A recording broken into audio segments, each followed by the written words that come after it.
എൻ്റെ പ്രിയപ്പെട്ടവരെ, വേണ്ട സമയത്ത്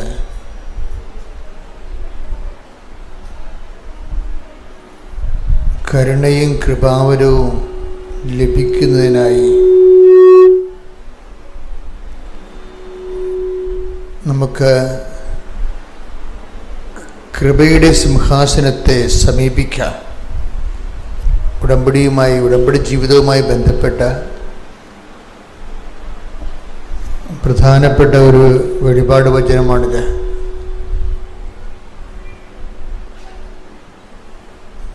ഹെബ്രായ ലേഖനം 4-ാം അധ്യായം 16-ാം വാക്യം. അതിനാൽ വേണ്ട സമയത്ത് കരുണയും കൃപാവരവും ലഭിക്കുന്നതിനായി നമുക്ക് പ്രത്യാശയോടെ കൃപാവരത്തിന്റെ സിംഹാസനത്തെ സമീപിക്കാം. ഇതൊരു സാധ്യതയാണ്. ഈ സാധ്യത ആദ്യം പരീക്ഷിച്ചത് പരിശുദ്ധ അമ്മയാണ്. എന്താണ് സാധ്യത? വേണ്ട സമയത്ത് പറഞ്ഞേ, വേണ്ട സമയത്ത് കരുണയും കൃപാവരവും ലഭിക്കുന്നതിനായി നമുക്ക് കൃപാവരത്തിന്റെ സിംഹാസനത്തെ സമീപിക്കാം.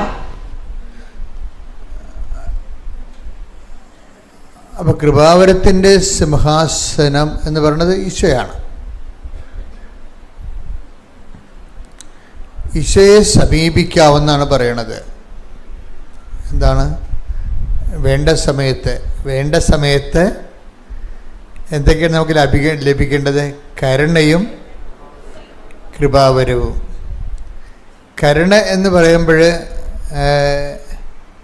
2-3-4 അർത്ഥങ്ങൾ അതിനകത്തുണ്ട് കരുണയ്ക്ക്. ഒന്ന്, നമ്മൾ ജസ്റ്റിഫൈ ചെയ്യപ്പെടുന്നത് ദൈവത്തിൻ്റെ കരുണ കൊണ്ടാണ്. ജസ്റ്റിഫിക്കേഷൻ നിങ്ങൾക്ക് എന്തുമാത്രം മനസ്സിലാവുമെന്നറിയത്തില്ല. അതായത് കംപ്ലീറ്റ് റൈറ്റ് ഓഫ് ചെയ്യുന്നതിനാണ് ജസ്റ്റിഫിക്കേഷൻ എന്ന് പറയുന്നത്. നമ്മുടെ പാപങ്ങളും നമ്മളെ യോഗ്യമാക്കി ദൈവം അങ്ങ് ഏകപക്ഷികമായിട്ട് ദൈവം നമ്മളെ റൈറ്റ് ഓഫ് ചെയ്യും. ഇപ്പം കോടിക്കണക്കിന് രൂപയുടെ കടം യാതൊരുവിധ റെമിറ്റൻസും ഇല്ലാതെ അങ്ങ് ഫ്ലാറ്റായിട്ട് റൈറ്റ് ഓഫ് ചെയ്യുന്നതിനാണ് ഒരു വ്യക്തിയെ ജസ്റ്റിഫൈ ചെയ്തെടുക്കുക. അതിനാണ് ജസ്റ്റിഫിക്കേഷൻ എന്ന് പറയുന്നത്. തിയോളജിയിലെ ഭയങ്കരമായൊരു സബ്ജക്റ്റാണത് ജസ്റ്റിഫിക്കേഷൻ. ഈ കരുണ പലപ്പോഴും ജസ്റ്റിഫിക്കേഷനുമായിട്ട് ബന്ധപ്പെട്ടിരിക്കുന്നത്. അപ്പം ചില സമയത്ത് നമ്മളുടെ പഴയ ഫയലെല്ലാം പരിശോധിച്ചാൽ ഈ ജന്മത്ത് നമുക്ക് ദൈവം ഒരു അനുഗ്രഹം കിട്ടാനുള്ള സാധ്യത ഉണ്ടാകത്തില്ല. മനസ്സിലായില്ലേ? നമ്മുടെ പഴയ ഫയലൊക്കെ പരിശോധിച്ചാലേ ഈ ജന്മത്ത് ഒരു ഫേവർ കിട്ടാനുള്ള യാതൊരു സാധ്യത ഉണ്ടാകത്തില്ല. ഇവിടെ ദൈവത്തിൻ്റെ കരുണ വെച്ചിരിക്കുന്ന ഒരു പൊസിഷനാണ് ജസ്റ്റിഫിക്കേഷൻ. എന്നുവെച്ചാൽ എങ്ങനെയാണ് അത് ആ ജസ്റ്റിഫിക്കേഷൻ നമുക്ക് ലഭിക്കേണ്ടത്? വെറുതെ അല്ല, ഓശാരം കിട്ടണമല്ലത്. ദൈവം ജസ്റ്റിഫിക്കേഷന് വേണ്ടി ഒരാളെ ഉയർത്തിയിട്ടുണ്ട്. ആരാണത്? ക്രിസ്തുവിനെ. എന്നിട്ട് ക്രിസ്തുവിൻ്റെ കുരിശുരൂപം കണ്ടിട്ട് എൻ്റെ പാപങ്ങൾക്ക് പരിഹാരം അവൻ ഏറ്റെടുത്തു എന്ന് ഞാൻ വിശ്വസിക്കുമ്പോഴാണ് ജസ്റ്റിഫിക്കേഷൻ വരണത്. വെറുതെ അവനല്ല, ക്രിസ്തുവിൻ്റെ പാപങ്ങൾക്ക് പരിഹാരമാണെന്ന്. അതാണ് ജസ്റ്റിഫിക്കേഷൻ ബൈ ഫെയ്ത്ത് ആയിട്ട് വരണത്, വിശ്വാസത്തിൽ നീതീകരണം വരണത്. യേശു എനിക്ക് പകരക്കാരനായി, എനിക്ക് കിട്ടേണ്ട ശിക്ഷ അവൻ ശരീരത്തിൽ ഏറ്റെടുത്തു. അതാണ് take the wed of God. ശരീരത്തിൽ ശിക്ഷ വിധിച്ചു. റോമ 8:3 ശരീരത്താൽ ബലഹീനമാക്കപ്പെട്ട നിയമത്തിന് അസാധ്യമായത് ദൈവം ചെയ്തു. അവിടുന്ന് തന്റെ പുത്രനെ പാപപരിഹാരത്തിനു വേണ്ടി പാപകരമായ ശരീരത്തിന്റെ സാദൃശ്യത്തിൽ അയച്ചുകൊണ്ട് പാപത്തിന് ശരീരത്തിൽ ശിക്ഷ വിധിച്ചു. അതിനെ കുരിശുരൂപം ഇങ്ങനെ വെച്ചിരിക്കണത് ഇപ്പം എല്ലാ മിക്ക കത്തോലിക്ക റീത്തുകളിലും കുരിശുരൂപം ഇങ്ങനെ രൂപത്തോടെ കാണിക്കും. ചില സഭകളിൽ കുരിശ് മാത്രമേ കാണിക്കത്തുള്ളൂ.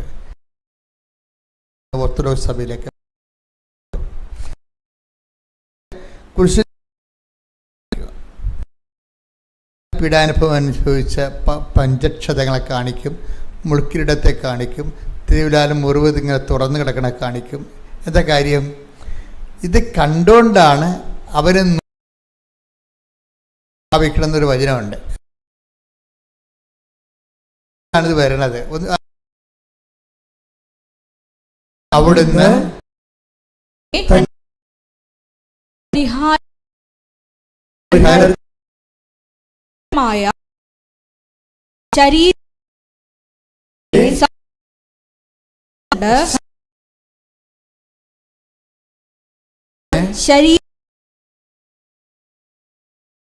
വിധിച്ചു. അവൻ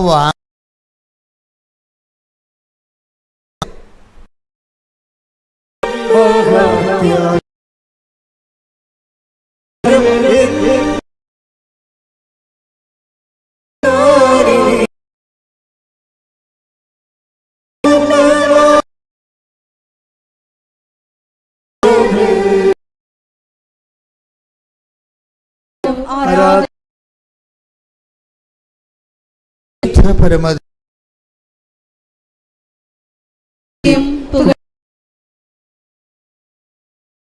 അവര് നമ്മളൊരിങ്ങനെ നോക്കിയ പോലല്ല, വിശ്വസിച്ചു എന്ന് എൻ്റെ അർത്ഥം. പറഞ്ഞ മനസ്സിലായില്ലേ? അവൻ എനിക്ക് ഞാൻ വാങ്ങിക്കാനുള്ള ശിക്ഷ അവൻ്റെ ശരീരത്തിൽ ഏറ്റെടുത്തു. എനിക്ക് വേണ്ടി അവൻ പേയ്മെൻറ്റ് നടത്തിയെന്ന് ഞാൻ പേയ്മെൻറ്റ് നടത്തുന്നതിന് പകരം എനിക്ക് വേണ്ടി അവൻ പേയ്മെൻറ്റ് നടത്തി. ദൈവപിതാവിൻ്റെ തിരുസന്നിധിയിൽ പരിഹാരം ചെയ്തു. അപ്പോഴും പാപത്തിൻ്റെ ഇരുട്ടിൽ നിന്നാണ് ഞാൻ പ്രകാശത്തിലേക്ക് വരണത്. പണ്ട് മുതലേ മനുഷ്യൻ്റെ ഏറ്റവും വലിയ പ്രശ്നമാണ് ഇരുട്ട്. 5000 കൊല്ലം മുമ്പാണ് ഇന്ത്യയിൽ ഇരുട്ടിനെ മാറ്റാൻ വേണ്ടി പ്രാർത്ഥിച്ചത്. ഋഷിമാരൊക്കെ പ്രാർത്ഥിച്ചില്ലേ? തമസോമ ജ്യോതിർഗമയ, ഇരുട്ടിൽ നിന്ന് ഞങ്ങളെ പ്രകാശത്തിലേക്ക് നയിക്കണമേ. കാര്യം മനുഷ്യന്മാരിവിടെ വന്ന കാലം മുതൽ ഇപ്പോൾ കുറേ ആൾക്കാർ ഈ കാബ സ്റ്റോണിനൊക്കെ കല്ലെറിയത്തില്ലേ അല്ലേ? മുസ്ലിം സഹോദരങ്ങൾ കാബ സ്റ്റോണിൽ പോയി കല്ലെറിയും, പിശാചിനെ കല്ലെറിയും. അവരതിന് ഹജ്ജിന് പോയാണ് ചെയ്യണത്. എന്തിനാണ്? അവരുടെ പാപത്തിൻ്റെ പരിഹാരമാണ്. പോകുന്നവരും ഇരുമുടി കെട്ടിമുട്ടി പോകുന്നവരും പാപത്തിൻ്റെ പരിഹാരത്തിന് വേണ്ടിയാണ് പോണത്.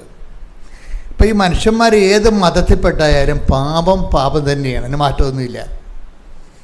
ഏത് മതത്തിൽപ്പെട്ടതായാലും ഈ നൂറ്റാണ്ടുകളിലൂടെ സഹസ്രാബ്ദങ്ങളിലൂടെ എല്ലാം വരുമ്പോഴും ഇതൊരു ഇരുട്ടാണ്. ഇതിനെ ആര് എനിക്ക് മോചനം നൽകും, ആരെനിക്ക് മോചനം നൽകുമെന്ന് മനുഷ്യൻ്റെ അന്വേഷണമാണ് മതങ്ങളുടെ ആവിർഭാവത്തിന് കാരണം. ആര് എൻ്റെ ഇരുട്ടിൽ നിന്ന്, ഈ പാപത്തിൻ്റെ ഇരുട്ടിൽ നിന്ന് എനിക്ക് രക്ഷ നൽകും എന്നുള്ളത് എൻ്റെ അന്വേഷണത്തിൻ്റെ ഭാഗമായിട്ടാണ്. അതുകൊണ്ടാണ് ഈ ഹെബ്രായർ 1:1 പറയണില്ലേ, വായിച്ചോ, ഹെബ്രായർ 1:1. പൂർവകാലങ്ങളിൽ പറഞ്ഞ പൂർവ്വകാലങ്ങളിൽ പ്രവാചകന്മാർ വഴി വിവിധ ഘട്ടങ്ങളിലും വിവിധ രീതികളിലും ദൈവം നമ്മുടെ പിതാക്കന്മാരോട് സംസാരിച്ചിട്ടുണ്ട്. എന്നാൽ ഈ അവസാന നാളുകളിൽ തന്റെ പുത്രൻ വഴി അവിടുന്ന് നമ്മോട് സംസാരിച്ചിരിക്കുന്നു. അപ്പൊ ആരെനിക്ക് മോചനം നൽകും? ഈ ഇരുട്ടിൽ നിന്ന്, പാപത്തിൻ്റെ ഈ ഇരുട്ടിൽ നിന്ന് ആര് മോചനം നൽകും എന്ന് മനുഷ്യരാശി ഉണ്ടായ കാലം മുതലുള്ള ഒരു ഭാരപ്പെടുത്തലാണ്. ഈ ഭാരത്തിന് ആര് രക്ഷിക്കും? അതുകൊണ്ടാണ് ഹെബ്രായർ 1:1 പറയണത് എന്താണ്? പൂർവ്വകാലങ്ങളിൽ പ്രവാചകന്മാർ മുഖേന ദൈവം നമ്മുടെ പിതാക്കന്മാരോട് പല ഘട്ടങ്ങളിലും പല വ്യക്തികളിലൂടെ സംസാരിച്ചിട്ടുണ്ട്. എന്തിനാണ്? ഈ പാപത്തിന് പരിഹാരം ചെയ്യുന്ന പോംവഴികൾ ആരാഞ്ഞിട്ടുണ്ട്. എന്നാൽ പിന്നെന്താ പറഞ്ഞ വായിച്ച്? എന്നാൽ ഈ അവസാന നാളുകളിൽ തന്റെ പുത്രൻ വഴി അവിടുന്ന് നമ്മോട് സംസാരിച്ചിരിക്കുന്നു. എപ്പോഴും നമ്മൾ ക്രിസ്തുവിലേക്ക് വരുമ്പോൾ ഈ ഫുള്ളായിട്ടുള്ള റിസൾട്ട് കിട്ടണമെങ്കിലേ, ഇപ്പം ചില ബാറ്ററി ഇല്ലേ, അത് ചില ടോർച്ചൊക്കെ പണ്ടുണ്ടായിരുന്നു, ഇപ്പം ഒന്നുമില്ല. എവറഡിയുടെ ഒരു ടോർച്ചൊക്കെ ഇല്ലായിരുന്നു പണ്ട്. അപ്പോൾ അവർ എവറഡിയുടെ ടോർച്ച് ഇതിൻ്റെ പരസ്യം എന്താണ്? Four best result use Eveready battery. അവിടെ ഞാൻ ഇപ്പോൾ ഓർക്കുന്നുണ്ട്, ഞാൻ കുഞ്ഞുനാളിൽ കേട്ട പരസ്യമാണ്. അത് ഈ ടോർച്ചിന് റിസൾട്ട് വരണമെന്നുണ്ടെങ്കിൽ നിങ്ങൾ തോഷിബ എന്നൊക്കെ തോഷിബയൊക്കെയാണ് ഉണ്ടായിരുന്നത്. തോഷിബ ബാറ്ററി ഉപയോഗിച്ചാൽ പറ്റത്തില്ല, ഇതിന് എവറിയുടെ ബാറ്ററി തന്നെ ഉപയോഗിക്കണമെന്ന് പറഞ്ഞിരിക്കണം. ഈ ക്രിസ്തുവിൻ്റെ ബെസ്റ്റ് റിസൾട്ട് നിങ്ങളീ പറഞ്ഞ IELTS വസ്തു വിൽപ്പനയൊന്നുമല്ല, അതൊക്കെ ക്രിസ്തു ഇല്ലെങ്കിൽ നമുക്ക് കിട്ടുന്നതാണ്. അതിൻ്റെ കൂടെ നൽകുന്ന, എപ്പോഴും ഞാൻ പറയും, അതിൻ്റെ കൂടെ നൽകുന്ന ഉൽപ്പന്നങ്ങളാണ്. ക്രിസ്തുവിൻ്റെ ബെസ്റ്റ് റിസൾട്ട് കിട്ടണമെങ്കിൽ എന്ത് കിട്ടണമെന്നറിയാമോ? പാപത്തിന് പരിഹാരമായിട്ട് അവൻ ചെയ്തു എന്ന് നമ്മൾ വിശ്വസിക്കണം. എനിക്ക് കിട്ടേണ്ട ശിക്ഷ അവൻ വാങ്ങിച്ചു, എനിക്ക് പകരക്കാരനായി അവനത് റീഫണ്ട് ചെയ്തിരിക്കുന്നു. എനിക്ക് വേണ്ടി പരപിതാവിൻ്റെ തിരുസന്നിധിയിൽ അവൻ പരിഹാരം ചെയ്തു. അപ്പം ഞാൻ സ്വതന്ത്രനായി. അതാണ് ക്രിസ്തു പുത്രൻ നിങ്ങളെ സ്വതന്ത്രരാക്കിയാൽ നിങ്ങൾ യഥാർത്ഥ take the bread of God. ശ്രുതിക്കട്ടെ ഹല്ലേലൂയ. യോഹന്നാൻ 8:36. അതുകൊണ്ട് പുത്രൻ നിങ്ങളെ സ്വതന്ത്രരാക്കിയാൽ നിങ്ങൾ യഥാർത്ഥത്തിൽ സ്വതന്ത്രരാകും. അപ്പൊ ഒന്നിനു പറഞ്ഞേ, പുത്രൻ നിങ്ങളെ സ്വതന്ത്രരാക്കിയാൽ നിങ്ങൾ യഥാർത്ഥത്തിൽ സ്വതന്ത്രരാകും. അപ്പൊ ഈ സ്വാതന്ത്ര്യത്തെ തന്നെ ഈ ബൈബിളിൻ്റെ ഒരു പ്രശ്നം എന്ന് പറയണത്, ബൈബിള് സത്യവേദ പുസ്തകമാണ്. അതിന് സത്യമേ ഈ സംഭവം പറയത്തുള്ളൂ. സ്വാതന്ത്ര്യം എന്ന് പറഞ്ഞാൽ പറയും ആൾക്കാർ, ബൈബിൾ പറയും ഡ്യൂപ്ലിക്കേറ്റ് ഉണ്ടാകും കേട്ടോ എന്ന് പറയും. സ്വാതന്ത്ര്യത്തിനും ഇപ്പം മൗണ്ട് ബാറ്റൻ പ്രഭു 1947 ആഗസ്റ്റ് 15 രാത്രി നമുക്ക് എഴുതി തന്നിട്ടുള്ള ഒരു സ്വാതന്ത്ര്യമുണ്ട്. അതെന്താണ്? രാഷ്ട്രീയ സ്വാതന്ത്ര്യം നമ്മൾ പറയും, പക്ഷേ ബൈബിൾ പറയും അത് ഡ്യൂപ്ലിക്കേറ്റാണ്. എന്താ കാര്യം? ആ സ്വാതന്ത്ര്യം സംരക്ഷിക്കാൻ വേണ്ടി നമുക്ക് എത്രയാണ് 8 ലക്ഷം പട്ടാളക്കാരെ വെച്ചിരിക്കുകയാണ്. അതുങ്ങൾ അതിർത്തിയിൽ റാഫേലും അതുപോലെ തന്നെ എന്തെല്ലാം യുദ്ധവിമാനങ്ങളും 6 വിമാനവാഹക കപ്പൽ കടലിൽ നമ്മുടെ 120 യുദ്ധവിമാനങ്ങളെയും കയറിക്കൊണ്ട് കടലിൽ കിടക്കുകയാണ്. എന്തിനാണ്? ഈ മൗണ്ട് ബാറ്റൻ എഴുതി തന്നിരിക്കുന്ന സ്വാതന്ത്ര്യം സംരക്ഷിക്കാൻ. അതാണ് വിഷയം. അപ്പോൾ ബൈബിൾ പറയും അതൊക്കെ ഡ്യൂപ്ലിക്കേറ്റ് സ്വാതന്ത്ര്യങ്ങളാണ്. മനസ്സിലായ? അപ്പോൾ അത് കണ്ണ് വെട്ടിക്കഴിഞ്ഞാൽ അവർ വന്ന് നമ്മുടെ ജീവനും ഞൊട്ടിക്കൊണ്ട് പോകും. അപ്പോൾ അതിനൊക്കെ ഇതുപോലുള്ള ഭയങ്കര വിജിലൻസ് വേണ്ടി വരും എന്ന് പറയും. അതുകൊണ്ടാണ് ബൈബിൾ പറയണത് യഥാർത്ഥ സ്വാതന്ത്ര്യമുണ്ട്, പിന്നെ യഥാർത്ഥമല്ലാത്ത ടെമ്പററായിട്ടുള്ള സ്വാതന്ത്ര്യങ്ങളുമുണ്ട്. ടെമ്പററായിട്ടുള്ള ഭൗതിക സ്വാതന്ത്ര്യങ്ങൾക്ക് ഒരു സ്വാതന്ത്ര്യം കിട്ടുമ്പോൾ അതിൻ്റെ ഒരു 10 അടിമത്തം വേറെ കൊണ്ടുവരും. അതിൻ്റെ കൂടെ ഒരു സ്വാതന്ത്ര്യം നമ്മൾ നേടണമെങ്കിൽ അതിൻ്റെ കൂടെ തന്നെ 10 അടിമത്തം അതിൻ്റെതായിട്ടുള്ള ഈ കട്ടും മട്ടും എന്ന് പറഞ്ഞ പോലെ കുറേ സംഭവം നമ്മൾ അനുഭവിക്കേണ്ടി വരും. ഞാനൊക്കെ പഠിക്കണ കാലത്ത് ഇപ്പം ഇങ്ങനെ ഈ മേശ ഡെസ്കായിട്ട് നോക്കി കഴിഞ്ഞാൽ ഉണ്ടല്ലോ, പേന ഉപയോഗിക്കാൻ തുടങ്ങിയത് 5ാം ക്ലാസ്സിനെ വെച്ച 5 ക്ലാസ്സിൽ പേന ഉപയോഗിക്കാൻ തുടങ്ങിയത്. അപ്പോൾ പേന ഉപയോഗിക്കാൻ തുടങ്ങുമ്പോൾ ഈ അന്ന് ഡെസ്ക് നോക്കിയാൽ മനസ്സിലാകും, നിറച്ച് മഷിയായിരിക്കും. എന്താ കാര്യം? ഈ പില്ലറിൻ്റെ പേന കൊണ്ട് നിറപ്പിച്ചിട്ട് ഇത് കണക്ക് എഴുതിക്കൊണ്ടിരിക്കുന്ന സമയത്ത് തെളിയ സംഭവം. പിന്നെ എന്ത് ചെയ്യും? ഉടനെ കുടയാണ് ഇവിടെ കൊടുന്നത്, താഴേയും കുടയും ഡെസ്കേലും കുടയും. ഇപ്പം ഡെസ്കെല്ലാം വൃത്തിയാണ്. എന്താ കാര്യം?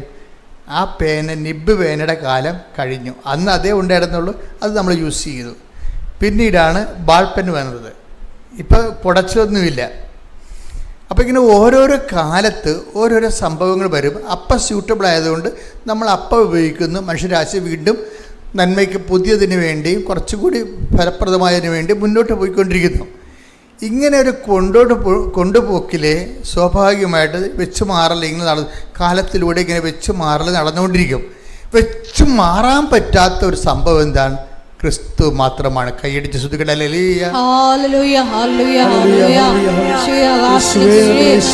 രക്ഷ നൽകപ്പെട്ട ഒരേ ഒരു നാമമാണ് അവിടുത്തേതെന്ന് ഞങ്ങൾ ഏറ്റുപറയുന്നു. ഹല്ലേലൂയ, ഹല്ലേലൂയ.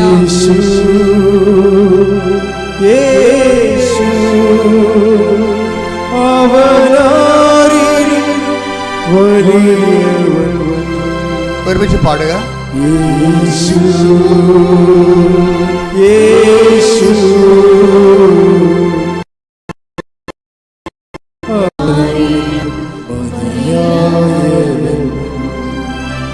യേശു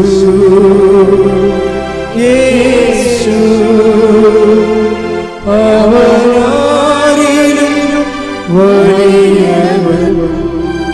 പരിശുദ്ധ പരമ ദിവ്യകാരുണ്യത്തിന് ആരാധനയും സ്തുതിയും പുകഴ്ചയും ഉണ്ടായിരിക്കട്ടെ. ഞാൻ മനസ്സിലാക്കിയിരിക്കുന്നത് ഒരു മനുഷ്യൻ്റെ ഏറ്റവും വലിയ ദുരന്തം ഈ ഭൂമിയിലെന്ന് പറയുന്നത്, ഏറ്റവും വലിയ ദുരന്തങ്ങളുടെ ഒരു തട്ടകമാണല്ലോ ഈ ഭൂമി എന്ന് പറയുന്നത്. ഇപ്പോൾ ഒരു കപ്പലും പറഞ്ഞ് കിടക്കണില്ലേ, അതിൻ്റെ 10 കണ്ടെയ്നർ കടലിൽ ഒഴുകി നടക്കുകയാണ്. ഒരു ദുരന്തമാണ്. ദൈവം അനുഗ്രഹിച്ച് ആളപായമൊന്നും ഇല്ലാത്തതിന് ദൈവത്തിന് നന്ദി. മഴ തുടങ്ങിയിട്ടുണ്ട്, ദുരന്തക്കാഴ്ച കണ്ടുകൊണ്ടിരിക്കുന്നു നമ്മൾ. അപ്പം ഇങ്ങനെ ദുരന്തങ്ങൾ ഇവിടെ സുഖവും സന്തോഷവും ഉള്ള പോലെ തന്നെ ദുരന്തങ്ങളും അതിൻ്റെ കൂടപ്പിറപ്പായിട്ട് ഇങ്ങനെ വന്നുകൊണ്ടേയിരിക്കും. ഇപ്പം ഇതിങ്ങനെ ഓരോ കാലത്ത് ഇപ്പം നമ്മൾ ഓരോരോ കാലങ്ങളിൽ ഓരോരോ കാര്യങ്ങൾക്ക് വേണ്ടി നമ്മൾ ക്രിസ്തുവിനെ അന്വേഷിക്കുന്നുണ്ടെങ്കിലും ഇവിടെ ദുരന്തങ്ങൾ ഒന്നിനു പിറകെ ഒന്നായിട്ട് പലതരത്തിലുള്ള ദുരന്തങ്ങളുണ്ടെങ്കിലും ശരിക്കും പറഞ്ഞാൽ ഏറ്റവും വലിയ ക്യാപിറ്റൽ ട്രാജഡി കലാമിറ്റി, ഒരു CC എന്ന് പറയാവുന്ന ക്യാപിറ്റൽ കലാമിറ്റി എന്ന് വെച്ചാൽ എന്താണ്? ഒരു മനുഷ്യൻ ക്രിസ്തുവിനെ പൂർണ്ണമായിട്ട് അറിയാതെ മരിച്ചു പോണതാണ്. പ്രാർത്ഥിക്കുക. കർത്താവായ ദൈവമേ, നിന്നെ പൂർണ്ണമായി അറിയാനുള്ള എൻ്റെ ആഗ്രഹത്തെയും എൻ്റെ അവകാശത്തെയും നീ ആത്മജ്ഞാനം നൽകിക്കൊണ്ട്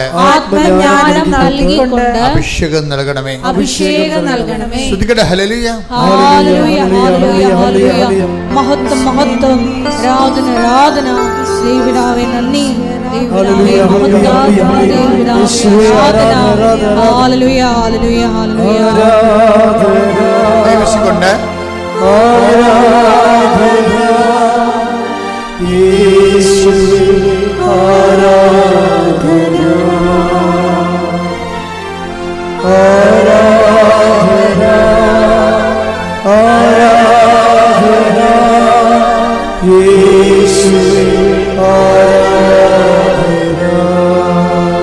പരിശുദ്ധ പരമദിവ്യകാരുണ്യത്തിന് എന്നേരവും ആരാധനയും സ്തുതിയും പുകഴ്ചയും ഉണ്ടായിരിക്കട്ടെ.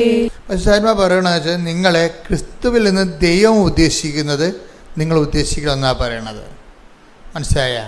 ക്രിസ്തുവിൽ നിന്ന് ക്രിസ്തുവിനെ കൊണ്ട് ദൈവം ഉദ്ദേശിക്കുന്നത് നിങ്ങൾ ഉദ്ദേശിക്കണമെന്നാണ്. എന്താ കാര്യം? ഒരു മനുഷ്യൻ്റെ ആത്മരക്ഷയും അതിൻ്റെ വളർച്ചയും. ഇതിനു വേണ്ടിയാണ് നിങ്ങൾ ക്രിസ്തുവിനെ ആസ്പദം വെക്കണമെങ്കിൽ നമ്മൾ ഇന്ന് പറയുന്ന പല കാര്യങ്ങളും എന്താണ്, നമ്മൾ വിചാരിക്കുന്നതിന് മുമ്പ് തന്നെ ഈ വിഷയത്തിൽ നമ്മൾ തീരുമാനം ഉണ്ടാകും. ഞാൻ എപ്പോഴും അമ്മയുടെ കൂടെ നടക്കുന്ന ഒരാളാണ്. ചിന്തിച്ചും ആലോചിച്ചും പറഞ്ഞും അമ്മയോട് സംസാരിച്ചും ഒക്കെ ഞാൻ എപ്പോഴും അമ്മയോട് ചോദിച്ചിരിക്കുന്ന കാര്യങ്ങളെല്ലാം ഈ എൻ്റെ മനസ്സിൽ എപ്പോഴും പരിശുദ്ധ തോന്നിയിരിക്കുന്നത് ഈ ക്രിസ്തു രഹസ്യങ്ങളുടെ ഒരു കുറേ താക്കോൽ അമ്മയുടെ കയ്യിലുണ്ടെന്നുള്ളതാണ്. ക്രിസ്തു രഹസ്യങ്ങളുടെ മറിയത്തെ ഏറ്റവും നല്ല രൂപമെന്ന് പറയുന്നത് ഒരു കൂട്ടം താക്കോൽ പിടിച്ച് നിൽക്കുന്ന ഒരു ലേഡിയുടെ രൂപമാണ്. എന്താ കാര്യം? ക്രിസ്തുവിൻ്റെ രഹസ്യങ്ങളെ വെളിപ്പെടുത്താൻ പറ്റിയ ദൈവം കൊടുത്ത കുറേ താക്കോലുകളുണ്ട് മറിയത്തിൻ്റെ കയ്യിൽ. മറിയമാണ് ഇതിനൊക്കെ എല്ലാം ബെസ്റ്റ്. ഇപ്പം ഞാൻ നിങ്ങളോട് പറഞ്ഞ വചനം ഞാൻ നേരത്തെ പറഞ്ഞില്ലേ, വേണ്ട സമയത്ത് അതെനിക്കിപ്പം കിട്ടിയതായിരുന്നു. ഞാൻ ഇങ്ങോട്ട് പോരാൻ നേരത്ത് കിട്ടിയ വേണ്ട സമയത്ത്. ഹെബ്രായർ 4:16 വായിച്ച്. ഹെബ്രായർ 4:16. അതിനാൽ വേണ്ട സമയത്ത് കരുണയും കൃപാവരവും ലഭിക്കുന്നതിനായി നമുക്ക് പ്രത്യാശയോടെ കൃപാവരത്തിന്റെ സിംഹാസനത്തെ സമീപിക്കാം. അപ്പൊ ഈ വേണ്ട സമയത്ത് ഉതകാൻ വേണ്ടി ഇപ്പം കാര്യങ്ങളൊക്കെ ശരിയാണ്, പക്ഷെ വേണ്ട സമയത്ത് ഉതകത്തില്ലെന്ന് പറയത്തില്ലേ? ചില ആൾക്കാരെ കുറിച്ചുള്ള കമൻ്റ് അതാണ്. ആൾ കൊള്ളാം, ആൾ കഴിവുള്ളവനാണ്, പക്ഷെ വേണ്ട സമയത്ത് ഉതകത്തില്ല. അതാ മനുഷ്യരാശിൻ്റെ നമുക്ക് എല്ലാവരുമൊക്കെ ഉണ്ടാകും, നമുക്കും ആസ്തി പദ്ധതിയൊക്കെ ഉണ്ടാകും, പക്ഷെ വേണ്ട സമയത്ത് നമുക്ക് ഉതകത്തില്ല. ഇത് ഒരു ജീവിതത്തിൻ്റെ ഒരു പ്രശ്നമാണ്.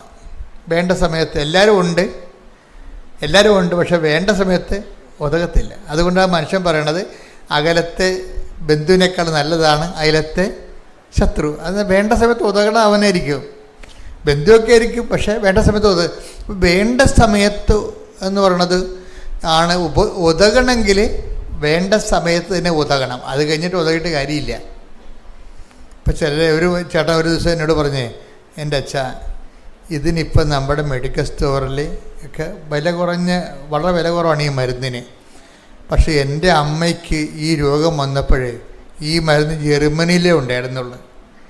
അത് ഞങ്ങൾ വരത്തിച്ചിട്ട് ബോംബെയിൽ എത്തിയായിരുന്നു. അപ്പോൾ അമ്മ മരിച്ചു പോയെന്ന്. വേണ്ട സമയത്ത് ആ മരുന്നുണ്ട്, അവരെത്തിച്ചതാണ്. ഇന്ന് ചന്തയിൽ ഇങ്ങനെ ഏത് വിളച്ചെന്ന് ചോദിച്ചാലും കിട്ടണം മരുന്ന്. ഒരു കാലത്ത് അന്ന് അയാൾ കരയണ സങ്കടപ്പെട്ട് പറഞ്ഞാണ്, ഈ മരുന്ന് ഇന്നത്തെ പോലെ അവസാനം ഉണ്ടായെങ്കിൽ എൻ്റെ അമ്മ ഇന്നും ഉണ്ടായനാണ്. എൻ്റെ കാര്യത്തിൽ വേണ്ട സമയത്ത് അത് ഉതകില്ലെന്ന് അയാൾ പറയണത്. അപ്പം എന്തുകൊണ്ട് ഇല്ല എന്നല്ല പ്രശ്നം, വേണ്ട സമയത്ത് ഉതകുകയാണ്. അപ്പോഴീ വേണ്ട സമയത്ത് നമുക്ക് ഉതകാൻ വേണ്ടിയാണ് ദൈവം എന്താണ് ക്രിസ്തുവിനെ അയച്ചിരിക്കുന്നത്. വീട്ടില്ലേ, ക്രിസ്തുവിനെ അയച്ചതിൻ്റെ ഒരു ലക്ഷ്യം എന്താ? വേണ്ട സമയത്ത് നമുക്ക് ഉതകുക, വേണ്ട സമയത്ത് വേണ്ട കാര്യത്തിന് ഉതകുക. അതുകൊണ്ട് എന്താ പറയണത്, അതിന് നമുക്ക് കുറേ സാധനങ്ങൾ വേണം. ഒന്ന്, വേണ്ട സമയത്ത് ഉതകണമെങ്കിൽ എന്ത് ചെയ്യണം? നമുക്ക് കുറേ കാര്യം റൈറ്റ് ഓഫ് ചെയ്ത് കളയണം. അതാണ് വേണ്ട സമയത്ത് കരുണ കിട്ടണം. കരുണയെന്ന് പറഞ്ഞാൽ എന്താണ്? മേഴ്സി എന്ന് വെച്ചാൽ ഗ്രേസാണ് കരുണ. ഗ്രേസ് എന്ന് പറയുന്നതിൻ്റെ ഉദ്ദേശം രണ്ട് കാര്യങ്ങളാണ്. ഒന്ന്, ഗ്രേസ് ഒരു ഫ്രീ ഗിഫ്റ്റാണ്. ക്രിസ്തുവിലൊരു ആളെ വിശ്വസിക്കുമ്പോൾ തന്നെ ദൈവം അലോട്ട് ചെയ്യുന്നതാണ് ദൈവത്തിൻ്റെ പവർ ഓഫ് ഗോഡ് എന്ന് പറയുന്നത്. ഇതിൻ്റെ ഏറ്റവും വലിയ ഗുണമെന്ന് പറയുന്നത് പാപം ചെയ്യാതിരിക്കാനുള്ള കഴിവാണ്. നമ്മൾ അതിനെക്കുറിച്ച് ചിന്തിക്കാറ് പോലും ഇല്ല. നമ്മൾ കൃപാവരം എന്നൊക്കെ പറയുമെങ്കിലും കൃപാവരത്തിൻ്റെ അൾട്ടിമേറ്റ് ഉദ്ദേശം എന്താണെന്നറിയാമോ? ദൈവം ഉദ്ദേശിക്കുന്നത് പാപം ചെയ്യാതിരിക്കാനുള്ള കഴിവാണ്. ബാക്കിയെല്ലാം ഇത് ഈ ഒരു സ്റ്റാറ്റസ് കിട്ടിയാൽ ബാക്കിയുള്ളതൊന്നും പ്രശ്നമല്ല. ഈ ഗ്രേസിൻ്റെ വരപ്രസാദത്തിൻ്റെ ഏറ്റവും വലിയ ഇഫക്റ്റ് എന്ന് പറയുന്നത് ഒന്ന് പാപം ചെയ്യാതിരിക്കാനുള്ള കഴിവാണ്. കാര്യം പാപമാണ് ഈ രൂപത്തിലാക്കി ക്രിസ്തുവിനെ പോലും ആക്കി കളഞ്ഞിരിക്കുന്നത്. അപ്പോൾ ഇത് രണ്ടും കൂടി ഒരുമിച്ച് പോകത്തില്ല. ഒരു പാപകരമായ ജീവിതവും ക്രിസ്തുവിലുള്ള ജീവിതവും തമ്മിൽ ഒരുമിച്ച് പോകത്തില്ല. നിങ്ങൾ ആരും അങ്ങനെ വിചാരിക്കരുത്. അതുകൊണ്ട് തന്നെ ഈ കാര്യത്തിലൊക്കെ ഒരു തീരുമാനം വരണം. എന്തുമാത്രം ഉടമ്പടി പുരോഗമിക്കുന്നു അത്രയും നമ്മൾ വിശുദ്ധിയിൽ വളരാൻ വേണ്ടിയുള്ള ദൈവത്തിൻ്റെ പദ്ധതികളോട് സഹകരിക്കുകയാണ്.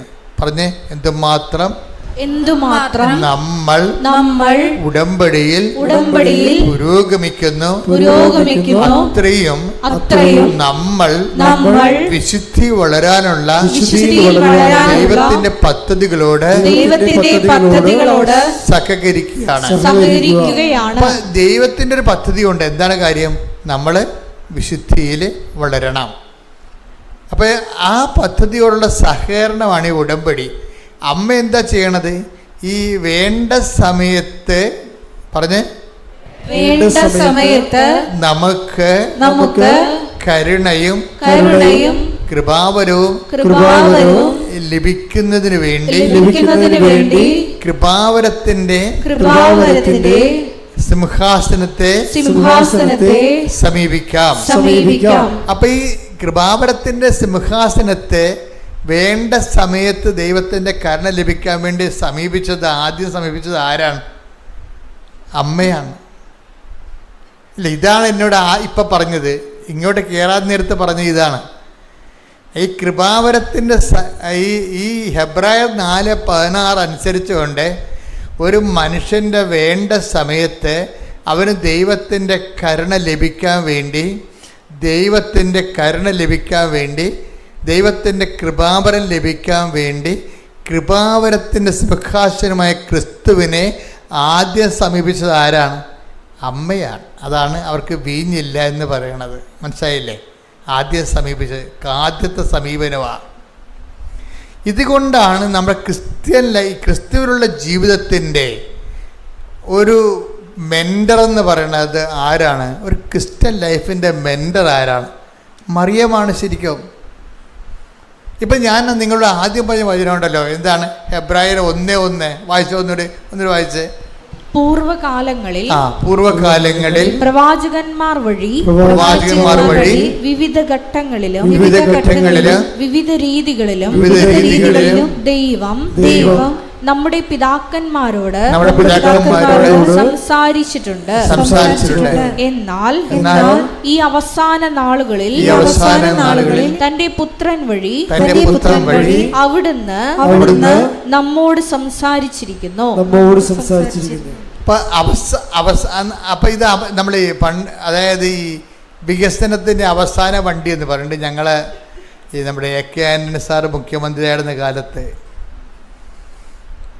ഇവിടെ കുറച്ച് വികസനങ്ങളുടെ പദ്ധതികൾ ഗവൺമെൻറ് അനൗൺസ് ചെയ്തിരുന്നു. ഇപ്പം ഇവിടെ എന്ത് വികസനം കൊണ്ടുവന്നാലും പ്രതിപക്ഷത്തിരിക്കുന്നവർ ചവിട്ടിത്താത്തുകയും കൊടി പിടിക്കുകയും അത് നശിപ്പിക്കുകയും കേരളത്തിനെ പിന്നോട്ടടിക്കുകയും ചെയ്യും. ഇതൊരു സ്ഥിരം കലാപരിപാടിയായിരുന്നു പണ്ട്. അതായത് നാടിൻ്റെ പൊതുപുരോഗതിക്കാണെന്ന് പറഞ്ഞാലും ശരി, ഒരു ഭരണകക്ഷി ഒരു പദ്ധതി കൊണ്ടുവന്ന് കഴിയുമ്പോൾ മറ്റവന്മാർ ചവിട്ടിത്താത്തു.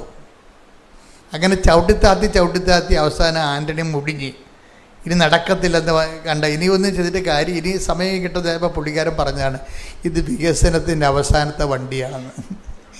ഞാൻ മനോരമയുടെ മെയിൻ ഹെഡിങ് ആയിരുന്നു ഇത് വികസനത്തിൻ്റെ അവസാന വണ്ടി. എൻ്റെ മനസ്സിൽ വെച്ചാൽ ഈ വചനം കേട്ടപ്പോൾ എൻ്റെ മനസ്സിൽ വന്ന ഇതാണ്, ഇത് രക്ഷയുടെ അവസാന വണ്ടിയാണ്. അത് നമ്മളോട് ആര് പറഞ്ഞ പൂർവ്വകാലങ്ങളിൽ പ്രവാചകന്മാർ മുഖേന ഒന്ന് വായിച്ച് വിവിധ ഘട്ടങ്ങളിലും വിവിധ രീതികളിലും ദൈവം നമ്മുടെ പിതാക്കന്മാരോട് സംസാരിച്ചിട്ടുണ്ട്. എന്നാൽ ഈ അവസാന നാളുകളിൽ അവസാന വണ്ടി രക്ഷയുടെ അവസാന വണ്ടിയാണ്. എത്രയോ കാലങ്ങളായിട്ട് ദൈവം പ്രവാചകന്മാരെയും മതസ്ഥാപകരെയും എന്തുമാത്രം മതസ്ഥാപകരുണ്ടായി, എത്രയോ മതസ്ഥാപകരെ ദൈവം വിട്ടു, എന്തുമാത്രം പ്രവാചകന്മാരെ വിട്ടു. ഇനി മനുഷ്യ കഥാനുഗായികളുണ്ട്, മതം സ്ഥാപിച്ചില്ലെങ്കിൽ പോലും അവരുടെ സോക്രട്ടീസിനെ പോലെയുള്ള അവരുടെ നിലപാടുകൾ കൊണ്ട് തന്നെ മനുഷ്യവംശത്തെ സത്യത്തിൻ്റെ പാതയിലേക്ക് പിടിച്ചു വലിച്ചു കൊണ്ടുവരാൻ ശ്രമിച്ചിട്ടുള്ളവരുണ്ട്, ഒത്തിരി പേരുണ്ട്. അങ്ങനെ അവസാന കാലങ്ങളിലെ എന്താണ് തൻ്റെ പുത്രൻ വഴി നമ്മളോട് സംസാരിച്ചിരിക്കുന്നത്. എന്താ പറഞ്ഞിരിക്കേണ്ടത്? ഇത് മനുഷ്യൻ്റെ രക്ഷയുടെ അവസാനത്തെ ആളാണ്. ഈ മനുഷ്യരക്ഷയുടെ അവസാനത്തെ ആളാണെന്ന് നമ്മളോട് പുതിയ നിയമത്തിൽ പറഞ്ഞിരിക്കുന്നത് ആരാണ്? അമ്മയാണ് പറഞ്ഞിരിക്കുന്നത്. അതാണ്, ഇത് രക്ഷയുടെ അവസാനത്തെ ആളാണ്. ഇത് ലോകത്തിന് പരിചയപ്പെടുത്തി കൊടുത്തത് മറിയമാണ്. ഇതുകൊണ്ടാണ് ഏറ്റവും ബെസ്റ്റ് ക്രിസ്ത്യൻ മെൻറ്റർ, അതായത് ഒരു ക്രിസ്ത്യൻ ഒരു വിശ്വാസ ജീവിതത്തിന് നമ്മളെ സഹായിക്കുന്ന ഫസ്റ്റ് മെൻറ്റർ എന്ന് പറയുന്നത് മറിയമാണ്. ഈ മറിയത്തിൻ്റെ വായിൽ നിന്നാണ് പരിശുദ്ധാത്മാവ് എങ്ങനെയാണ് ക്രിസ്തുവിനെ സ്വീകരിക്കുന്നതിൻ്റെ ഫണ്ടമെൻ്റൽ ഫോർമുല വെളിപ്പെടുത്തിയിരിക്കുന്നത്. എങ്ങനെയാണ് ഒരു വ്യക്തി നമ്മുടെ ജീവിതത്തിലേക്ക് ക്രിസ്തുവിനെ ഇടപെടുത്തുന്നതിന് എന്താണ് നമുക്ക് ചൂണ്ടിക്കാണിക്കാം. യോഹന്നാൻ പറയും this is the love of God. Yohannan 1:29. അടുത്ത ദിവസം യേശു തന്റെ അടുത്തേക്ക് വരുന്നത് കണ്ട് അവൻ പറഞ്ഞു, ഇതാ ലോകത്തിന്റെ പാപം നീക്കുന്ന ദൈവത്തിന്റെ കുഞ്ഞാട്. അപ്പൊ യോഹന്നാൻ കാണിച്ചെന്ന ചൂണ്ടിക്കാണിക്കണം ചെയ്തത്. മറിയം ചൂണ്ടിക്കാണിക്കല്ല ചെയ്തത്. മറിയം പറഞ്ഞ് ഇങ്ങനെ ചൂണ്ടിക്കാണിക്കേണ്ട ആളല്ല ഇത്. പിന്നെന്താണ്? ഇത് ജീവിതത്തിലോട്ട് ക്ഷണിച്ചു വരുത്തേണ്ട ആളാണ്. ഈ ജീവിതത്തിൽ നമ്മുടെ കൂടെ ജീവിക്കേണ്ട ആളാണ്.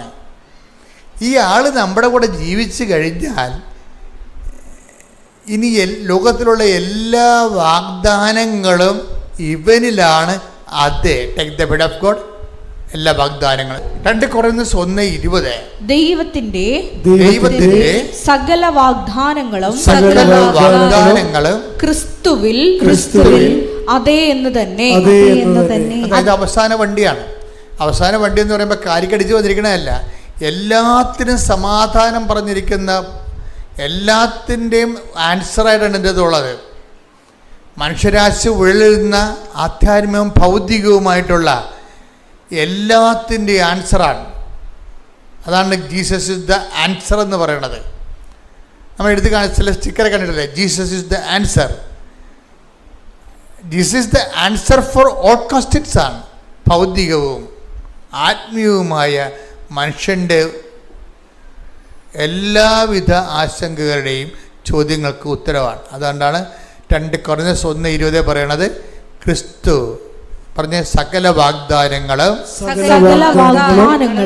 ക്രിസ്തുവിൽ അതേ തന്നെയാണ്. അപ്പൊ ഈ ലോകത്തിന് പറ്റിയതും വരാനിരിക്കുന്ന ലോകത്തിനുള്ള ദൈവം എന്നെല്ലാം നമുക്ക് നൽകിയിരിക്കുന്നത് വാഗ്ദാനത്തിലാണ്. ഇത് വാഗ്ദാനം മുഴുവനുമായിട്ടാണ് ക്രിസ്തുവിലെ ദൈവം ക്രോഡീകരിച്ചിരിക്കുന്നത്. ക്രിസ്തുവിനെ സ്വീകരിക്കുന്നവൻ ദൈവത്തിൻ്റെ എല്ലാ വാഗ്ദാനങ്ങളും നമ്മൾ പ്രാപിക്കുകയാണ്. ദൈവത്തിൻ്റെ എല്ലാ വാഗ്ദാനം പ്രാപിക്കുകയാണ്. അപ്പം അതുകൊണ്ട് തന്നെ ക്രിസ്തുവിനെ സ്വീകരിക്കാൻ വേണ്ടിയുള്ള ഒരു വളരെ ലളിതമായൊരു ഫോർമുലയാണ് പരിശുദ്ധാത്മാവ് അമ്മയിലൂടെ വെളിപ്പെടുത്തുന്നത്. എന്താണ്? ക്രിസ്തുവിനെ നിനക്ക് സ്വീകരിക്കണോ? നീ ഒരു ഫ്രഷ് ഹാൻഡാണ്. നീ ആദ്യമാണ് ക്രിസ്തുവിനെ കേൾക്കുകയാണ്. Do you want to receive Jesus Christ? നിങ്ങൾക്ക് കർത്താവിനെ സ്വീകരിക്കണമെന്നുണ്ടോ? എങ്കിൽ ഇറ്റ് ഈസ് വെരി ഈസി. എന്താ ചെയ്യേണ്ടത്? എന്ത് ചെയ്യണം? നീ അവിടെ പോയി ഏതെങ്കിലും വെള്ളത്തിലോ കടലിലോ പോയി മുങ്ങേണ്ട കാര്യമില്ല. പിന്നെ എന്താ കാരണത്? നീ ഇത്രയേ ഉള്ളൂ, അവൻ പറയണ പോലെ ചെയ്യുക. വചനത്തിലുള്ള ജ്ഞാനസ്ഥാനമാണ്. ഇതൊരു ജ്ഞാനസ്ഥാനമാണ് ശരിക്കും. പക്ഷെ ആർക്കും ചെയ്യാം. ഒരു സഭയുടെ ഭാഗമാകാതെ തന്നെ നിന്നെ ക്രിസ്തുവിനെ സ്വീകരിക്കാൻ പറ്റും. എന്താ കാര്യം? ഫ്രഷ് ഹാൻഡ്സിൻ്റെ ദൈവം നൽകുന്ന ഏറ്റവും വലിയ ഒരു ചാൻസാണ്, ഒരു ഒക്കേഷനാണ്, ഒരു ഓഫറാണ്. ഇതൊരു പുതിയ കാലത്തിൻ്റെ പുതിയ ഓഫറാണ്. എന്താണ്? നിനക്ക് നിന്നെ ക്രിസ്തുവിനെ സ്വീകരിക്കണം എങ്കിൽ അതിന് എളുപ്പമാർഗം എന്താണ്? അവൻ പറയണ പോലെ ചെയ്യുക. അവൻ പറയണ പോലെ ചെയ്യുക. ഈ ഉടമ്പടിയുടെ ഉൾക്കാമ്പ് എന്ന് പറഞ്ഞാൽ ഇതാണ്. എന്താ കാര്യം? മറിയം കണ്ടെടുത്ത ക്രിസ്തുവിനെ, ഹെബ്രായർ 4:16 ക്രിസ്തുവിനെയും നമ്മൾക്ക് അക്സസറി ആക്കി തരികയാണ്. എന്ന് വെച്ച് കഴിഞ്ഞാൽ ഒത്തിരി കഷ്ടപ്പെട്ട്, കാര്യം ക്രിസ്തുവിനെ സ്വീകരിക്കുന്നത് ഒരു ദുർവഹമായ ചുമടായി മാറ്റരുതെന്ന് ക്രിസ്തുവിന് ഭയങ്കര ആഗ്രഹമുണ്ട്. നിങ്ങൾ ദുർവഹമായ ചുമടുകൾ മനുഷ്യരുടെ മുമ്പിൽ വെക്കുന്നു, എന്നിട്ട് നിങ്ങളതിൽ പ്രവേശിക്കുന്നില്ല, പ്രവേശിക്കാൻ വന്നവരെ നിങ്ങൾ തടയുന്നു എന്നൊക്കെ പറഞ്ഞ് ക്രിസ്തുവിൻ്റെ സ്റ്റേറ്റ്മെൻ്റ് ഉണ്ട്. അതിനെ അഡ്രസ്സ് ചെയ്തുകൊണ്ടാണ് ഞാൻ ഇപ്പോൾ പരിശുദ്ധനോട് സംസാരിക്കുന്നത്. ഒരു ദുർവഹമായ ചുമടില്ലേ എൻ്റെ അകത്ത്? സിമ്പിളാണ്. എന്താ കാര്യം? അവൻ പറയണത് പോലെ ചെയ്യുക. പ്രാർത്ഥിക്കുക. കർത്താവായ ദൈവമേ, സകല വാഗ്ദാനങ്ങളും ഒന്നായി ക്രിസ്തുവായി മാറിയ ദൈവത്തിന്റെ പദ്ധതി ഉൾക്കൊള്ളാൻ ക്രിസ്തുവിന്റെ വചനമനുസരിച്ചുകൊണ്ട് ജീവിതം പുനഃക്രമീകരിക്കുവാൻ പരിശുദ്ധമേ ദൈവമാതാവേ ഞങ്ങളെ അനുഗ്രഹിക്കണമേ. ഈശോമിശിഹായുടെ വാഗ്ദാനങ്ങൾക്ക് ഞങ്ങളെ യോഗ്യരാകുവാൻ സർവേശ്വരന്റെ പരിശുദ്ധ ദൈവമാതാവേ ഞങ്ങൾക്ക് വേണ്ടി അപേക്ഷിക്കണമേ. ശ്രദ്ധിക്കട്ടെ.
പരിശുദ്ധ പരമദിവ്യകാരുണ്യത്തിന് ആരാധനയും സ്തുതിയും പുകഴ്ചയും ഉണ്ടായിരിക്കട്ടെ. പരിശുദ്ധ പരമദിവ്യകാരുണ്യത്തിന് ആരാധനയും സ്തുതിയും പുകഴ്ചയും ഉണ്ടായിരിക്കട്ടെ. പരിശുദ്ധ പരമദിവ്യകാരുണ്യത്തിന് ആരാധനയും സ്തുതിയും പുകഴ്ചയും ഉണ്ടായിരിക്കട്ടെ.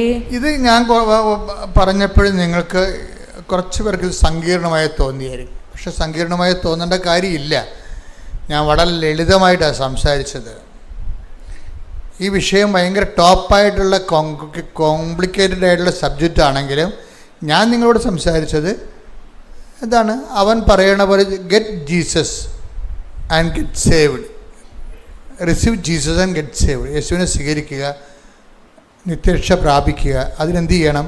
അവൻ പറഞ്ഞതുപോലെ ചെയ്യും. ഇത്ര ഞാൻ പറഞ്ഞതേ. ഓക്കെ അല്ലേ? ഈ ദിവസങ്ങളിൽ നമ്മുടെ കുട്ടികളുടെ കുറച്ച് സാക്ഷ്യം ഉണ്ടായിരുന്നു. വളരെ നിഷ്കളങ്കമായ സാക്ഷ്യം. ഞാൻ സാധാരണ കുട്ടികളുടെ സാക്ഷ്യം എടുക്കാറില്ല. കാര്യം അവരെ പലപ്പോഴും മുതിർന്നവരെ പോലെയും ഉടമ്പടിയുടെ മെക്കാനിസമൊക്കെ മനസ്സിലാക്കിയിട്ട് ആക്ടിവേറ്റ് ചെയ്യുന്നവരല്ല. അവർ തിരികെത്തിച്ച് പ്രാർത്ഥിച്ച് അങ്ങനെ ഓരോ കാര്യങ്ങൾ ചെയ്ത് ആ പഴയ പ്രാർത്ഥനയുടെ ആ ഒരു മേഖലയിൽ തന്നെ ജീവിക്കുന്ന ആൾക്കാരാണ്. അല്ലാതെ അവൻ പറയണ പോലെ ചെയ്ത് ആ ഫോർമുല ഉപയോഗിച്ച് ടൈം ഷോർട്ടനിങ് നടത്തുക, ലൈറ്റ് വെയിറ്റിംഗ് ഉണ്ടാക്കുക, നോട്ട് ബൈ മിനിറ്റ് വർക്ക് ചെയ്യുക, അങ്ങനെയൊക്കെ ചിന്തിച്ച് ആലോചിച്ചല്ല ഇവർ ഉടമ്പടിയിൽ ഇൻവെസ്റ്റ് ചെയ്യണത്. ഒരു സാധാരണ കാഷ്വലായിട്ട് ആർക്കും ഇൻവെസ്റ്റ് ചെയ്യാൻ പറ്റുന്ന രീതിയിലാണ് ഈ 18 വയസ്സുകാരും. അപ്പോൾ അവരുടെ സാക്ഷ്യങ്ങൾ ഞാൻ അങ്ങനെ കാര്യമായിട്ട് എടുക്കത്തില്ല. അപ്പോൾ ഇപ്പോഴേ ഈ പരീക്ഷക്കാലമായതുകൊണ്ടാണ് ഈ ടൈമിൽ കുറച്ച് പരീക്ഷ സാക്ഷ്യങ്ങളുണ്ട്. അപ്പോൾ ഈ ഒരു സാക്ഷ്യം എന്ന് പറയണത് ഒരു 10-18 പിള്ളേർ ഒരുമിച്ച് ഒരു സാക്ഷ്യം പറഞ്ഞൊരു ദിവസം. ഒരേ പ്രായത്തിലുള്ള അവർ BSc നേഴ്സിംഗ് സ്റ്റുഡൻസാണ്. BSc നേഴ്സിംഗ് സ്റ്റുഡൻസിൻ്റെ ആന്ധ്രയിൽ നഴ്സിംഗ് കോളേജിൽ പഠിക്കുന്ന കുട്ടികളാണ്. അപ്പോൾ അവരെ സാക്ഷ്യം അവതരിപ്പിക്കുന്ന രീതികൾ നിങ്ങൾ കണ്ടു കാണാം. ആ സാക്ഷ്യം കേട്ടത് കൈപൊക്കിക്ക് ഉണ്ട്. Super, thank you. 4% ആൾക്കാർ സാക്ഷ്യം കേൾക്കുക. ആ സാക്ഷ്യത്തിൻ്റെ ഘടകങ്ങൾ നോക്കണം നല്ലതായിരിക്കും. ഇപ്പോൾ സാക്ഷ്യം ശരിക്കും പറഞ്ഞാൽ ആന്ധ്രയിലെ കുട്ടികൾ അവർ പറയുന്ന ഒന്നാമത്തെ കാര്യം, ഞങ്ങൾ അവരുടെ പരാതി നോട്ട് ബൈ മെറിറ്റ് അവർ പറയണതാണ്. അവരുടെ മെറിറ്റ് എന്ന് വെച്ച് കഴിഞ്ഞാൽ അവർക്ക് മെറിറ്റില്ല. എന്താ കാര്യം? ഒന്ന്, അവരെല്ലാവരും ആവറേജ് സ്റ്റുഡൻസാണ്. അതാണ് അവരുടെ മെറിറ്റ്. യോഗ്യതയില്ല, കരകയറാനുള്ള സാധ്യത വളരെ കമ്മിയാണ്. അതുകൊണ്ടാണ് അവർ പറയുന്നുണ്ടത് ഞങ്ങളെല്ലാം ആവറേജ് സ്റ്റുഡൻസാണ്. രണ്ടാമത്തത് അവരുടെ ഒരു ഡീമെറിറ്റ്. അതാണ്ട് ഡീമെറിറ്റ്സിൻ്റെത് വരുന്ന കീഴാണ്. കാര്യം നോട്ട് ബൈ മെറിറ്റ് എന്ന് പറയുമ്പോൾ നമ്മളെപ്പോഴും ഡീമെറിറ്റ് പരിശോധിക്കണം. അയോഗ്യത എന്തൊക്കെയാണ്? ഒന്നാമത്തെ എന്താണ് അയോഗ്യത? എന്താണ്? ആവറേജ് സ്റ്റുഡൻസാണ്. രണ്ടാമത്തെ അവരുടെ അയോഗ്യത, അവരെ ഒരു ഇതുപോലെ അവരുടെ കൂട്ടത്തിൽ സീനിയറായിട്ടുള്ള കുറച്ച് ഇൻ്റലക്റ്റായിട്ടുള്ള കുറച്ച് നഴ്സുമാരുണ്ടായിരുന്നു, ചേച്ചിമാർ. അപ്പോൾ ഇവരുടെ ഗതികേട് കാരണം ആ ചേച്ചിമാർ വൈകുന്നേരങ്ങളിൽ സമയം കിട്ടുമ്പോഴേക്കും ഇവർക്ക് ക്ലാസ് എടുക്കുമായിരുന്നു, എക്സ്ട്രാ ട്യൂഷൻ എടുക്കുമായിരുന്നു നഴ്സിങ്ങിന്, ഇവരെ കരകയറ്റി കൊണ്ടുവരാൻ വേണ്ടി. ഇവർക്ക് ഭയങ്കര പേടിയായിരുന്നു രക്ഷപ്പെടുക. കാര്യം ഭയങ്കര ലോണൊക്കെ എടുത്ത് പോയിരിക്കുകയാണ്. വീട്ടിലാണെങ്കിൽ നല്ല കഷ്ടപ്പാടുണ്ട്. അതിനിടയ്ക്ക് റിസ്ക്കാണ്. ഇവർക്ക് പഠിക്കാനുള്ള ആ ഒരു കൊതി കൊണ്ട് നീന്തി കയറാൻ വേണ്ടിയുള്ള ഒരു എല്ലാ നിവൃത്തിയില്ല, ജീവിക്കാൻ പറ്റത്തില്ല. പപ്പായും മമ്മിയും കുറച്ചും വയസ്സാകും. കുടുംബത്തെ മുന്നോട്ട് പോകണമെങ്കിൽ ഞങ്ങളെ എന്തെങ്കിലും പോയി രക്ഷപ്പെടണം. അതുകൊണ്ട് പഠിക്കാതിരിക്കാനും പറ്റത്തില്ല, പഠിക്കാനുള്ള കഴിവുമില്ല, അതിനുള്ള കാശുമില്ല. അപ്പോൾ അങ്ങനെ വന്ന് എങ്കിലും ഇവർ ബാങ്കിൽ നിന്നൊക്കെ പൈസ എടുത്ത്, പക്ഷെ അത് അവർക്ക് തികഞ്ഞില്ല. സാമ്പത്തികമായിട്ട് അവർക്ക് ഡീമെറിറ്റുണ്ട്, തികഞ്ഞില്ല. അതുകൊണ്ട് അവസാനം അവർ പറയുന്നുണ്ട്, ഞങ്ങളുടെ അവസ്ഥ മനസ്സിലാക്കിയിട്ട് ഞങ്ങളുടെ കൂട്ടുകാർ ഞങ്ങളെ വിളിച്ച് ചോദിക്കുന്നുണ്ടായിരുന്നു, നിങ്ങൾക്ക് പരീക്ഷയ്ക്ക് ഫീസിൻ്റെ സമയമായല്ലോ, പൈസ വല്ലതും വേണ്ടി വരുമോ എന്ന്. അതാണ് ഉടമ്പടി എടുക്കുമ്പോൾ ഉണ്ടാകുന്നൊരു ഹെൽപ്പിങ്. അതാണ് ദൈവം മറ്റുള്ളവരെ ഹെൽപ്പ് ചെയ്യും. ഇവർക്ക് പരീക്ഷ ഫീസ് അടക്കാൻ കാശില്ല, പക്ഷെ അവർ ചോദിക്കാതെ തന്നെ മറ്റുള്ളവർ ഇവരോട് പറയുകയാണ്. അപ്പോൾ അതൊരു ഡീമെറിറ്റ്സാണ് ഇതിൻ്റെ അകത്ത്. പണം പഠിക്കാനുള്ള പൈസ ഇല്ലാതെ വരുന്നത്. രണ്ടാമത്തത് എന്താണ്? മാർക്കില്ല. മൂന്നാമത്തത് ഇവരുടെ ഡീമെറിറ്റ്സ് എന്ന് പറയണത്,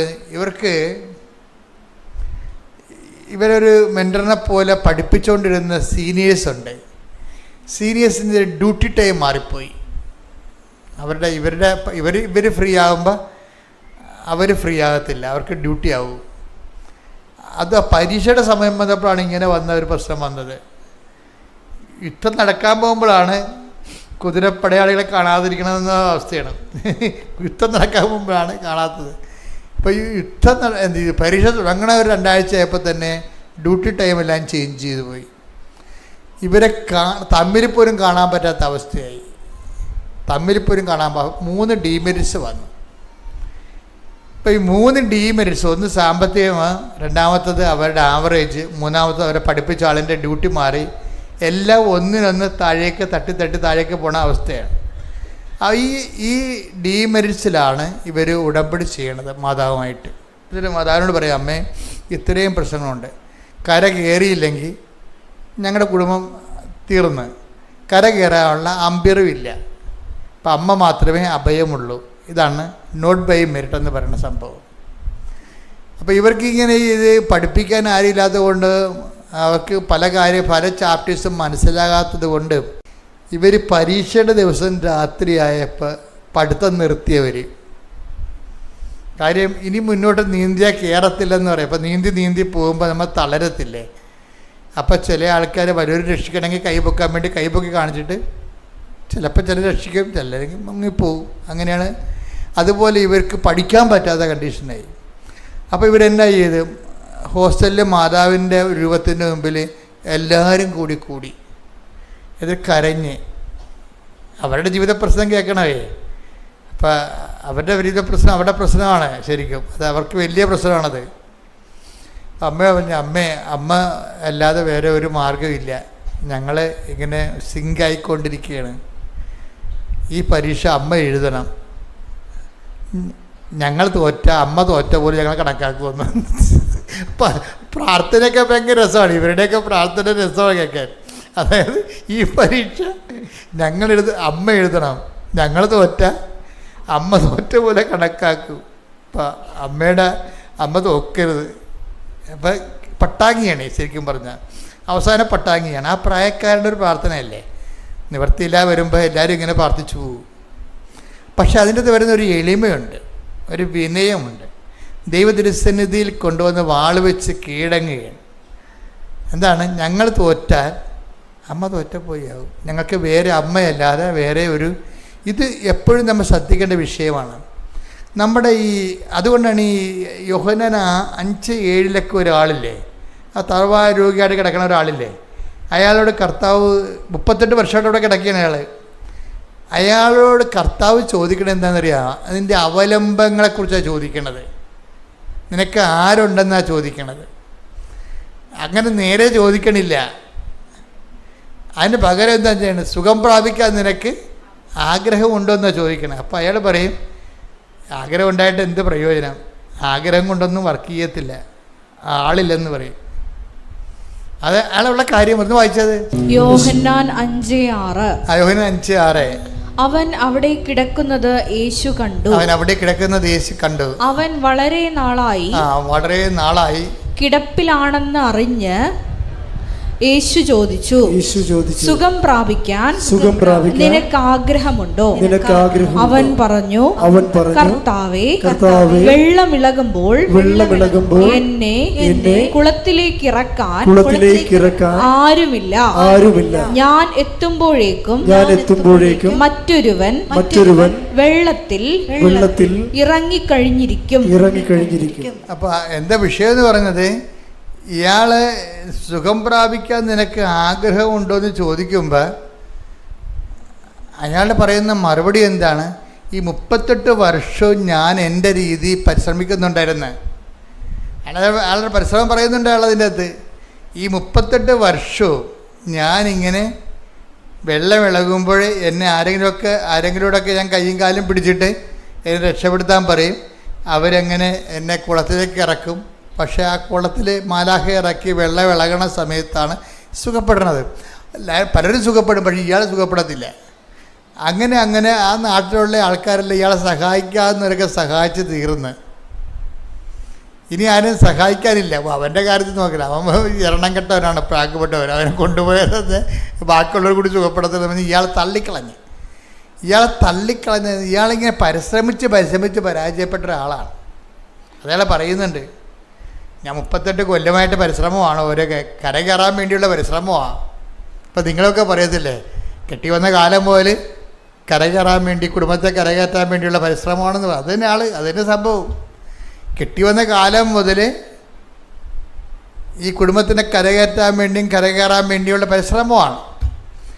പക്ഷേ എന്താ പ്രശ്നത്തിൽ നമ്മൾ ആദ്യമൊക്കെ വിചാരിക്കും നമുക്ക് ആങ്ങളെയുണ്ട്, വീട്ടുകാരുണ്ട്, നാട്ടുകാരുണ്ട്, പാർട്ടിക്കാരുണ്ടെന്നൊക്കെ വിചാരിച്ചാലും ചിലക്ക് ഇവരൊക്കെ പിടിച്ചാൽ നമ്മളെ പൊങ്ങത്തില്ല. അതാണ്. അപ്പോൾ അവരൊക്കെ വന്ന് ശ്രമിച്ച് പോയി. അത് പക്ഷേ ഇയാൾക്കൊരു ഗുണമുള്ളതെന്ന് വെച്ചാൽ ഇയാളുള്ള കാര്യം ഡിക്ലെയർ ചെയ്യും.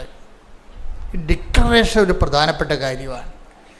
അതിങ്ങനെ നാക്ക് കൊണ്ട് പറയണതല്ല. ഡിക്ലറേഷൻ എന്ന് വെച്ച് കഴിഞ്ഞാൽ എന്താ പറയുന്നത്? ഡിക്ലറേഷൻ എന്ന് വെച്ച് കഴിഞ്ഞാൽ പ്രഖ്യാപിക്കണം.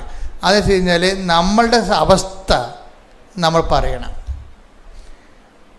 ഈ അവസ്ഥ നമ്മൾ പറയുമ്പോഴും നമ്മൾ വേറെ രഹസ്യ അവലംബങ്ങളുണ്ടാകും നമുക്ക്.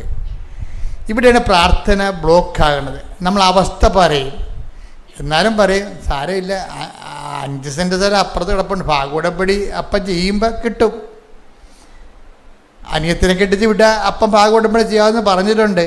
ഇത് രഹസ്യമായിട്ട് നിങ്ങളുടെ മനസ്സിൽ നിങ്ങളോട് പറയും. ഇത് വർക്കൗട്ട് ചെയ്യത്തില്ല. അതെപ്പോഴും നമ്മൾ ശ്രദ്ധിക്കണം. നമുക്ക് ഡിക്ലെയർ ചെയ്യാം, പക്ഷേ നിങ്ങൾ എവിടെയെങ്കിലും അവലംബം വെച്ചിട്ടുണ്ടെന്ന് നോക്കണം. ഇയാൾക്ക് ഒരു അവലംബം, 0 ഡിപ്പെൻഡൻസിയാണ് ഇയാൾക്കുള്ളത്. 0 ഡിപ്പെൻഡൻസി വെച്ചാൽ ഇയാൾക്ക് അങ്ങനെയൊന്നും ഇല്ല. FD ഇല്ല, പിന്നെ ആരും തരാനില്ല, ആരോടും ചോദിക്കാനും ഇല്ല. ആരോടും ചോദിച്ച് എല്ലാവരും ചോദിച്ച് ഇയാൾ രക്ഷപ്പെടുത്താൻ വേണ്ടി പരിശ്രമിച്ച് മടുത്ത ആൾക്കാരെ ആ നാട്ടിലുള്ളൂ. പക്ഷേ ഇയാൾ എന്ത് ചെയ്യും? ഡിക്ലെയർ ചെയ്യുമ്പോൾ ആത്മാർത്ഥമായി ഡിക്ലെയർ ചെയ്യും. എന്താ പറയണത്? വെള്ളം ഇളകുമ്പോൾ എൻ്റെ ഗതികേടാണ്, വല്ലാത്ത ഗതികേടാണ് എനിക്ക്. എന്താണ്? വെള്ളം ഇളകുമ്പോൾ എന്നെ വെള്ളത്തിലേക്ക് ഇറക്കാൻ എനിക്ക് ആരുമില്ല. ഈ ആരുമില്ല എന്നുള്ള സംഭവം എനിക്ക് തോന്നുന്നത് എന്തുമാത്രം നേരത്തെ അതൊരു അവയർനെസ്സാണത്. നമ്മൾ ആരും ഇല്ലെന്ന് പറഞ്ഞാലും നമ്മൾ പറയും എന്തെങ്കിലും ഉണ്ടാകുമെന്നുള്ള ചിന്തയാണ് നമുക്ക് മനസ്സിലുള്ളത്. പക്ഷെ കാലാന്തരത്തിലെ അനുഭവം കൊണ്ട് മാത്രമേ നമ്മൾ ഈ അവയർനെസ് ഉണ്ടാകത്തുള്ളൂ. എന്താണ്? സത്യം പറഞ്ഞാൽ മനുഷ്യന് ആരുമില്ല. ഞാൻ എപ്പോഴും നിങ്ങളോട് പറയണം, എല്ലാവരും ഉള്ളപ്പോഴും ആരുമില്ലെന്നുള്ള ബോധത്തിലേക്ക് നമ്മൾ വരണം. എന്നുവെച്ചാൽ ഒരു കടുത്തൊരു വിഷയം വന്നാൽ നിങ്ങളുടെ കൂടെ 2-ാം ദിവസം 2-ാം ദിവസമൊക്കെ വീട്ടിൽ ഉറക്കം നിൽക്കാൻ ആശുപത്രി നിൽക്കാൻ ആളുണ്ടാവും, 3-ാം ദിവസം ആളും ഉണ്ടാകത്തില്ല. ഈ നമ്മൾ ആദ്യത്തെ ഒരു സംഭവമാണ് ഈ പറയണത്. നിങ്ങൾക്ക് എന്തെങ്കിലും സംഭവിച്ചു കഴിഞ്ഞാൽ 1-ാം ദിവസവും 2-ാം ദിവസവും നിങ്ങളവർക്കും നിങ്ങളുടെ മക്കളുണ്ടാവുന്നു. മക്കളില്ല, മക്കളെ വെച്ചാൽ അവർ ആദ്യമൊക്കെ നിൽക്കും, പിന്നെ അവർ മനസ്സിൽ വിചാരിക്കും തള്ളയിടങ്ങും ചത്ത നമ്മൾ സമാധാനത്തിൽ ഇത് പഠിക്കാൻ വരുന്നെന്ന്. അങ്ങനെ തമസറയല്ല. ജീവിതത്തിൻ്റെ കറക്റ്റ് ഹൈഡ്രാ ഫേസ് നിങ്ങൾ കണ്ടിട്ടില്ല. ഇവരെല്ലാം രഹസ്യമായിട്ട് മനസ്സിൽ വിചാരിക്കും മക്കളാണ് സ്വന്തം. നമ്മൾ എന്തുമാത്രം കഷ്ടപ്പെടുത്ത് വളർത്തിയ മക്കളായാലും ശരി, അവരെ നിങ്ങൾ ഇങ്ങനെ അവരെ ജനിച്ച കാലം പോലും നിങ്ങൾ അവിടുത്തെ കഷ്ടപ്പാടെല്ലാം അവരെ പറഞ്ഞ് മനസ്സിലാക്കുന്നുണ്ട്. അത് എന്തിനാ കാര്യം? നിങ്ങൾ വീണ് പോയാൽ ഒരു താങ്ങം കിട്ടാൻ വേണ്ടി അവർ നിങ്ങളെ ഒരുക്കുകയാണ്. ഇത് നിങ്ങൾ പറയേണ്ടതെന്നൊന്നുമല്ല ഞാൻ പറഞ്ഞത്. പറഞ്ഞിട്ടൊരു പ്രയോജനമില്ലെന്ന് ആദ്യം നിങ്ങൾ മനസ്സിലാക്കുകയും ചെയ്യണം. മനസ്സിലായില്ലേ? ഇത് പറയേണ്ടതൊന്നും ഞാൻ നിങ്ങളിങ്ങനെ തച്ചനിരുന്നുകൊണ്ട് ഊണ് കഴിക്കാൻ നേരത്ത് അരി തിരിയാൻ നേരത്ത് ആദ്യ കാലം കെട്ടി വന്ന കാലം മുതൽ നിങ്ങളെ വീട്ടിൽ കയറ്റാഞ്ഞതും നിങ്ങൾ പായം തറയിലും എടുത്തുകൊണ്ട് അപ്പുറത്ത് പോയി കിടന്ന കാര്യം, ബന്ധുക്കളുടെ വീട്ടിൽ ഭർത്താവ് വെള്ളം അടിച്ച് വന്നിട്ട് നാത്തുവിൻ്റെ വീട്ടിൽ പോയി താമസക്കാർ അവിടെ ഉറക്കം വരുന്ന കാര്യം, ഇങ്ങനെയൊക്കെ കഥകളൊക്കെ നിങ്ങൾ പറയും. പക്ഷേ ഈ കടമാൻ പോത്തിനോട് ഇതൊക്കെ പറഞ്ഞിട്ട് കാര്യമില്ല. ഇതൊക്കെ കേട്ടോണ്ടിരിക്കുമെന്നല്ലാതെ ഒരു കഥയുമില്ല. അപ്പം നിങ്ങൾ ഇവരോട് ഇതൊക്കെ കഥകൾ പറയണതിൻ്റെ കാര്യം എന്തെങ്കിലും ഇത്രയും ഞാൻ അനുഭവിച്ചു നിന്നെയൊക്കെ പോറ്റി വളർത്താൻ വേണ്ടി, എനിക്കെന്തെങ്കിലും സംഭവിച്ചാൽ നീ ഒരു താങ്ങുണ്ടാകണമെന്നാണ്. അപ്പം നീ ഡിപ്പെൻഡ് ചെയ്യണം. നിങ്ങൾ പറയുകയോ പറയാതിരിക്കുകയോ നിങ്ങൾ എന്ത് ചെയ്യുക, പക്ഷേ ഡിപ്പെൻഡ് ചെയ്യരുത്. ഇയാൾ നമ്മളെ രക്ഷപ്പെടുത്തുമോ എന്നുള്ള ചിന്തയിലേക്ക് വരരുത്. അത് മനസ്സിൽ പോലും ചിന്തിക്കരുത്. ചിന്തിച്ചു കഴിഞ്ഞാൽ ദൈവത്തിൽ നിങ്ങൾക്ക് പൂർണ്ണമായിട്ട് ഡിപ്പെൻഡ് ചെയ്യാൻ പറ്റത്തില്ല. ദൈവത്തിന് ഈ ഡാമേജ് ഡിപ്പെൻഡൻസി സ്വീകാര്യമല്ല. അത് എപ്പോഴും നമ്മൾ ശ്രദ്ധിക്കേണ്ട കാര്യമാണ്. എന്നുവെച്ചാൽ ഡാമേജ് ഡിപ്പെൻഡൻസി എന്ന് പറയണത് നിങ്ങൾ പകുതി ദൈവത്തിലും പകുതി പണത്തിലും FDയിലും പറമ്പിലും പൊന്നിലും വെക്കും, ഇല്ലേ? അതാണ് ഡാമേജ് ഡിപ്പെൻഡൻസി എന്ന് പറയുന്നത്. ഇതൊക്കെ ഉണ്ടായാലും ഇപ്പം ചില ആൾക്കാരുടെ മരയൊക്കെ പൊട്ടിച്ചു പോകുമ്പോൾ അവർ അയ്യോ ചേച്ചി അങ്ങനെ സംഭവിച്ചു പ്രാർത്ഥിക്കാൻ മാതാവിനോട് പറയാമെന്ന് പറയുമ്പോഴും ഞാൻ ഉള്ളിച്ചിരിക്കും, നല്ല കാര്യം പോയത് പൊട്ടണം. എന്താ കാര്യം വെച്ചാൽ ഈ സാധനം ഇട്ടുകൊണ്ട് ഇവിടെ വരേണ്ട വല്ല കാര്യമുണ്ടോ അവർക്ക് ഈ ബഹളത്തിൻ്റെ ഇടയിൽ മാലയൊക്കെ ഇട്ടുകൊണ്ട് വരേണ്ട വല്ല കാര്യമുണ്ടോ അവർക്ക്? അപ്പോൾ ഇവർ ഈ നാട്ടുകാരെ കാണിക്കാനും വീട്ടുകാരെ കാണിക്കാനും വേണ്ടി വീട്ടിലിരുന്നാലും വീട്ടുകാരെ അടിച്ചു മാറുന്ന കാരണമാണ് കിടത്തിയിട്ടുണ്ട് നടക്കുന്നത്. ഇതിൻ്റെ അകത്ത് ഇവർ ഡിപ്പെൻഡ് ചെയ്യുന്നുണ്ട്. ഏതെങ്കിലും കാര്യത്തിന് ഡിപ്പെൻഡ് ചെയ്യേണ്ടതെന്നല്ല സംഭവം. ഇത് നമുക്ക് ദൈവത്തിൻ്റെ ഉറപ്പ്, ദൈവം നമുക്കുള്ളതുപോലുള്ള ഉറപ്പ്, ഒരു പക്ഷേ അതിനേക്കാൾ വലിയ ഉറപ്പ് ഈ നിങ്ങളുടെ കയ്യിലുള്ള ഈ ആസ്തിക്ക് നിങ്ങൾ കൊടുക്കുന്നുണ്ട്. ഇത് നമ്മളെ ഒരു അപകടമാണ് ആധ്യാത്മിക മേഖലയിൽ. അതുകൊണ്ടാണ് ഈ സീറോ ഡിപ്പെൻഡൻസിയിലാണ് ഈ ഔഷധപിതാവിനും മാതാവിനും ദൈവം ട്രെയിൻ ചെയ്തിരിക്കുന്നത്. വീട്ടിൽ നിന്ന് വിളിച്ചുകൊണ്ട് പോകുന്നില്ലേ? അവരെ പ്രസവിക്കണ സമയമായപ്പോൾ വീട്ടിൽ നിന്ന് വിളിച്ചുകൊണ്ട് പോകുന്നില്ലേ? എന്ന് വെച്ച് കഴിഞ്ഞാൽ ഒരു പൂച്ചക്കുഞ്ഞിനെ പോലും ഇവർ ഡിപ്പെൻഡ് ചെയ്യരുത്. തൊഴുത്തില്ലെങ്കിൽ തൊഴുത്തിൽ ദൈവത്തിനെ മാത്രം ആശ്രയിക്കണം. അതെ, എന്താണ് ഈ ഡിപ്പെൻഡൻസി, ഡാമേജ് ഡിപ്പെൻഡൻസി എന്ന് പറഞ്ഞാൽ എന്താണെന്ന് അറിയാമോ? എന്നുവെച്ചാൽ ചുതികൾ വന്നിട്ടുള്ള ആശ്രയങ്ങൾ, അവലംബങ്ങൾ, മർക്കോസ് 12:30. നീ നിന്റെ ദൈവമായ കർത്താവിനെ പറഞ്ഞ നീ നിന്റെ ദൈവമായ കർത്താവിനെ പൂർണ്ണ ഹൃദയത്തോടും പൂർണ്ണ ആത്മാവോടും പൂർണ്ണ മനസ്സോടും പൂർണ്ണ ശക്തിയോടും കൂടെ സ്നേഹിക്കുക. ഇതിനകത്ത് വരുന്ന വിഷയം ദൈവത്തിൻ്റെ നിലപാടിൽ പൂർണ്ണമായ സ്നേഹം മാത്രമേ സ്വീകാര്യമുള്ളൂ. അല്ലെങ്കിൽ നിങ്ങൾ ദൈവമായ കർത്താവിനെ സ്നേഹിക്കും, അതേ അളവിൽ മക്കളെയും പറമ്പും പൊന്നും ഒക്കെ നിങ്ങളെ ആശ്രയം വെക്കുകയാണെങ്കിൽ ഡാമേജ് ഡിപ്പെൻഡൻസി ഉണ്ടാകും. ഇയാളെ 38 കൊല്ലത്തിൽ ഈ 38 കൊല്ലം ഇവിടെ കിടത്തി കൊല്ലം പറയണ എന്താ കാര്യം? ഇയാൾക്ക് ആരോ ഉണ്ട് എന്ന് പറഞ്ഞുകൊണ്ട് ഇയാൾ ഇങ്ങനെ മനുഷ്യന്മാരെ ആശ്രയിച്ച് അനുഗ്രഹം ലാഗ് ചെയ്തെടുത്തതാണ്. എത്രയോ പേര് ഇയാളെ സഹായിക്കാൻ വേണ്ടി ആ വെള്ളത്തിൽ ചുവന്നുകൊണ്ട് ഇറക്കിയതാണെന്നറിയാവോ? ഈ ആൾക്കാരൊക്കെ ഉണ്ടായിട്ട് ഇയാൾ സുഖപ്പെട്ടില്ല. ദൈവത്തിന് വേണമെങ്കിൽ സുഖപ്പെടുത്താമായിരുന്നു. ഇവൾ ഡിപ്പെൻഡൻസി വന്ന പ്രശ്നമാണിത്. എനിക്ക് നാട്ടുകാരുണ്ട്, പാർട്ടിക്കാരുണ്ട്, പറമ്പുകാരുണ്ട്, വീട്ടുകാരുണ്ടെന്നൊക്കെ പറഞ്ഞുകൊണ്ട് ഇയാൾ ഓരോ മനസ്സിൽ ദൈവത്തിൻ്റെ സ്ഥാനത്ത് വേറെ ആൾക്കാരെയൊക്കെ വെച്ചിട്ടുണ്ടായി. അതുകൊണ്ടാണ് ഈ 38 കൊല്ലം എടുത്തത്. അല്ലെങ്കിൽ യേശു വരുന്ന മുമ്പ് തന്നെ ആരെങ്കിലും പിടിച്ച് വെള്ളത്തിൽ മുക്കിവെച്ചെങ്കിൽ ഇയാൾ സുഖപ്പെട്ടേനെ. ഇയാൾ സുഖപ്പെടാത്തതിൻ്റെ കാരണം ദൈവത്തെക്കാൾ പ്രാധാന്യം ഇയാൾ ബന്ധുക്കൾക്ക്, സ്വന്തപ്പെട്ടവർക്കും, മക്കൾക്കും എല്ലാം കൊടുത്തിട്ട് ഡിപ്പെൻഡൻസി വെച്ച്. ദൈവത്തിനുള്ള കുഴപ്പമെന്ന് വെച്ച് കഴിഞ്ഞാൽ അങ്ങനെയുള്ള ഡിപ്പെൻഡൻസി സ്വീകാര്യമല്ല. അതാണ് പൂർണ്ണ ഹൃദയം എന്ന് പറഞ്ഞതിൻ്റെ കാരണം. ഇത് നിസ്സാരമല്ല, ശരിക്കും പറഞ്ഞാൽ സീരിയമാണ്. അത് ഈശോ വന്ന കാലത്ത് ഈശോ ഇതിനെ വളരെ സീരിയസ് ആയിട്ടാണ് എടുത്തത്. ഈ ഒരു കൽപ്പന എന്താണ്? എന്നേക്കാളുപരി ഭർത്താവിനെ സ്നേഹിക്കുന്നവൻ ഐ ഡോണ്ട് വാണ്ട് എന്ന് പറഞ്ഞു. അത്രയും ക്ലിയറായിട്ടാണ് പറഞ്ഞിരിക്കുന്നത്. പള്ളിയച്ചന്മാർ ഇതൊന്നും പറയത്തില്ല. എന്താ കാര്യം? ക്രിസ്തുവിനെ കൊടുക്കുകയല്ല പലരുടെ ഉദ്ദേശം. അവരുടെ ആ വചനത്തിനുള്ള പറ്റുന്നൊരു അതായത് കട്ടൻ്റെതായിട്ട് ക്രിസ്തുവിനെ കൊടുക്കാൻ തീരുമാനിക്കുന്നില്ലെങ്കിൽ ആ പ്രസംഗം കൊണ്ട് പ്രത്യേകിച്ച് ഗുണങ്ങളൊന്നും ഉണ്ടാകത്തില്ല. കുറച്ച് ഇളക്കങ്ങളൊക്കെ ആൾക്കാരുണ്ടാക്കാവുന്നല്ലാതെ നിങ്ങളുടെ ജീവിതത്തിൽ 0 ഗ്രോത്ത് ആയിരിക്കും വരാൻ പോണത്. നിങ്ങൾ ക്രിസ്തുവിനെയാണ് അന്വേഷിക്കണമെന്നുണ്ടെങ്കിൽ ഡിപ്പെൻഡൻസി ഇതെല്ലാം മാറ്റിയിട്ട്, അത് ഈ മനുഷ്യൻ അവസാനം പറയുന്നുണ്ട്. ഇപ്പോൾ എൻ്റെ അനുഭവം കൊണ്ട് ഞാൻ പഠിച്ച അയാൾ അനുഭവം കൊണ്ട് പഠിച്ച കാര്യമാണ് പറയണത്. 5:6 എന്താ പറയണത്? വെള്ളം ഇളകുമ്പോൾ എന്നെ വെള്ളത്തിലേക്ക് ഇറക്കാൻ ഇനി ആരുമില്ല എന്നുള്ളതാണ്. ഉണ്ടായിരുന്ന ആൾക്കാരൊക്കെ ചെയ്ത് പരിശ്രമിച്ച് പരാജയപ്പെട്ട് പോയി, പിന്തിരിഞ്ഞു പോയി. ഇയാളെ രക്ഷപ്പെടുത്താൻ വേണ്ടി പരിശ്രമിച്ച് പരാജയപ്പെട്ട് പിന്തിരിഞ്ഞു പോയി ആൾക്കാരെല്ലാം. ഇനി ആരും ഇല്ലെന്നാണ് പറയണത്. അപ്പം അങ്ങനെ ഒരു 0 അയാളെ കൊണ്ടുവരുമ്പോൾ അയാളത് ഡിക്ലെയർ ചെയ്യും. ഈ പെൺപിള്ളേരുടെ ഗുണം ഇതാണ്. അവർ ഡിക്ലെയർ ചെയ്ത് എന്താണ് പറയുന്നത്? അവർ പറഞ്ഞത് അതായത് അവർ അമ്മയോട് പറയുന്നുണ്ട്, അമ്മേ സത്യം പറഞ്ഞ അമ്മയല്ലാതെ ഞങ്ങൾക്ക് ആരുമില്ല ഡിക്ലെയർ ചെയ്യും. അതായത് നമ്മൾ അമ്മയുണ്ട്, ഉടമ്പടി എടുത്തിട്ടുണ്ട്, യുദാസൻ്റെ പുണ്യാൻ്റെ അടുത്ത് നൊവേനം നിറഞ്ഞിട്ടുണ്ട്. അയ്യോ എന്തുമാത്രം മനുഷ്യരാണെന്നറിയാമോ? അങ്ങനെ കറങ്ങി നടക്കും. കർക്കസ്ഥാനിയുടെ ഭയങ്കര ബഹളമല്ലേ ഇവിടെ. അവരെല്ലായിടത്തും കൊണ്ട് അക്കൗണ്ട് തുറക്കും. അത് എവിടെ നിന്നാണ്?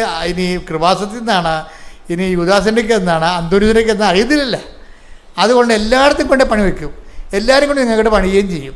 എന്താ കാര്യം? നിങ്ങൾ ഫ്രോഡാണെന്ന് ദൈവത്തിന് അറിയാം. അതാ വിഷയം. അത് യുദാസായാലും അന്തൂരിസായാലും അമ്മയായാലും കാര്യം കണ്ടാൽ മതി എന്നുള്ള രീതിയിലാണ് നിങ്ങൾ നിലപാട് പ്രഗ്മാറ്റിക്കാണ്. അതുകൊണ്ട് നിങ്ങൾ ഫ്രോഡാണെന്ന് ദൈവം ബ്രാൻഡഡ് ആയിട്ടുണ്ട്. അപ്പം അതുകൊണ്ട് എപ്പോഴും ദൈവത്തിരുസന്നിധി വരുമ്പോൾ വളരെ സൂക്ഷിച്ച് വേണം കൈകാര്യം ചെയ്യാൻ. പ്രത്യേകിച്ച് ഉടമ്പടി നിങ്ങൾ ചെയ്തിരിക്കുന്നത് ഒരു പ്രാർത്ഥനയല്ല, ബയലാട്ടറൽ എഗ്രിമെൻ്റാണ്, ദൈവമായിട്ടൊരു എഗ്രിമെൻ്റാണ്. ഈ എഗ്രിമെൻറ്റിൽ ആദ്യമേ ഡിക്ലെയർ ചെയ്യേണ്ടത് എന്താണ്?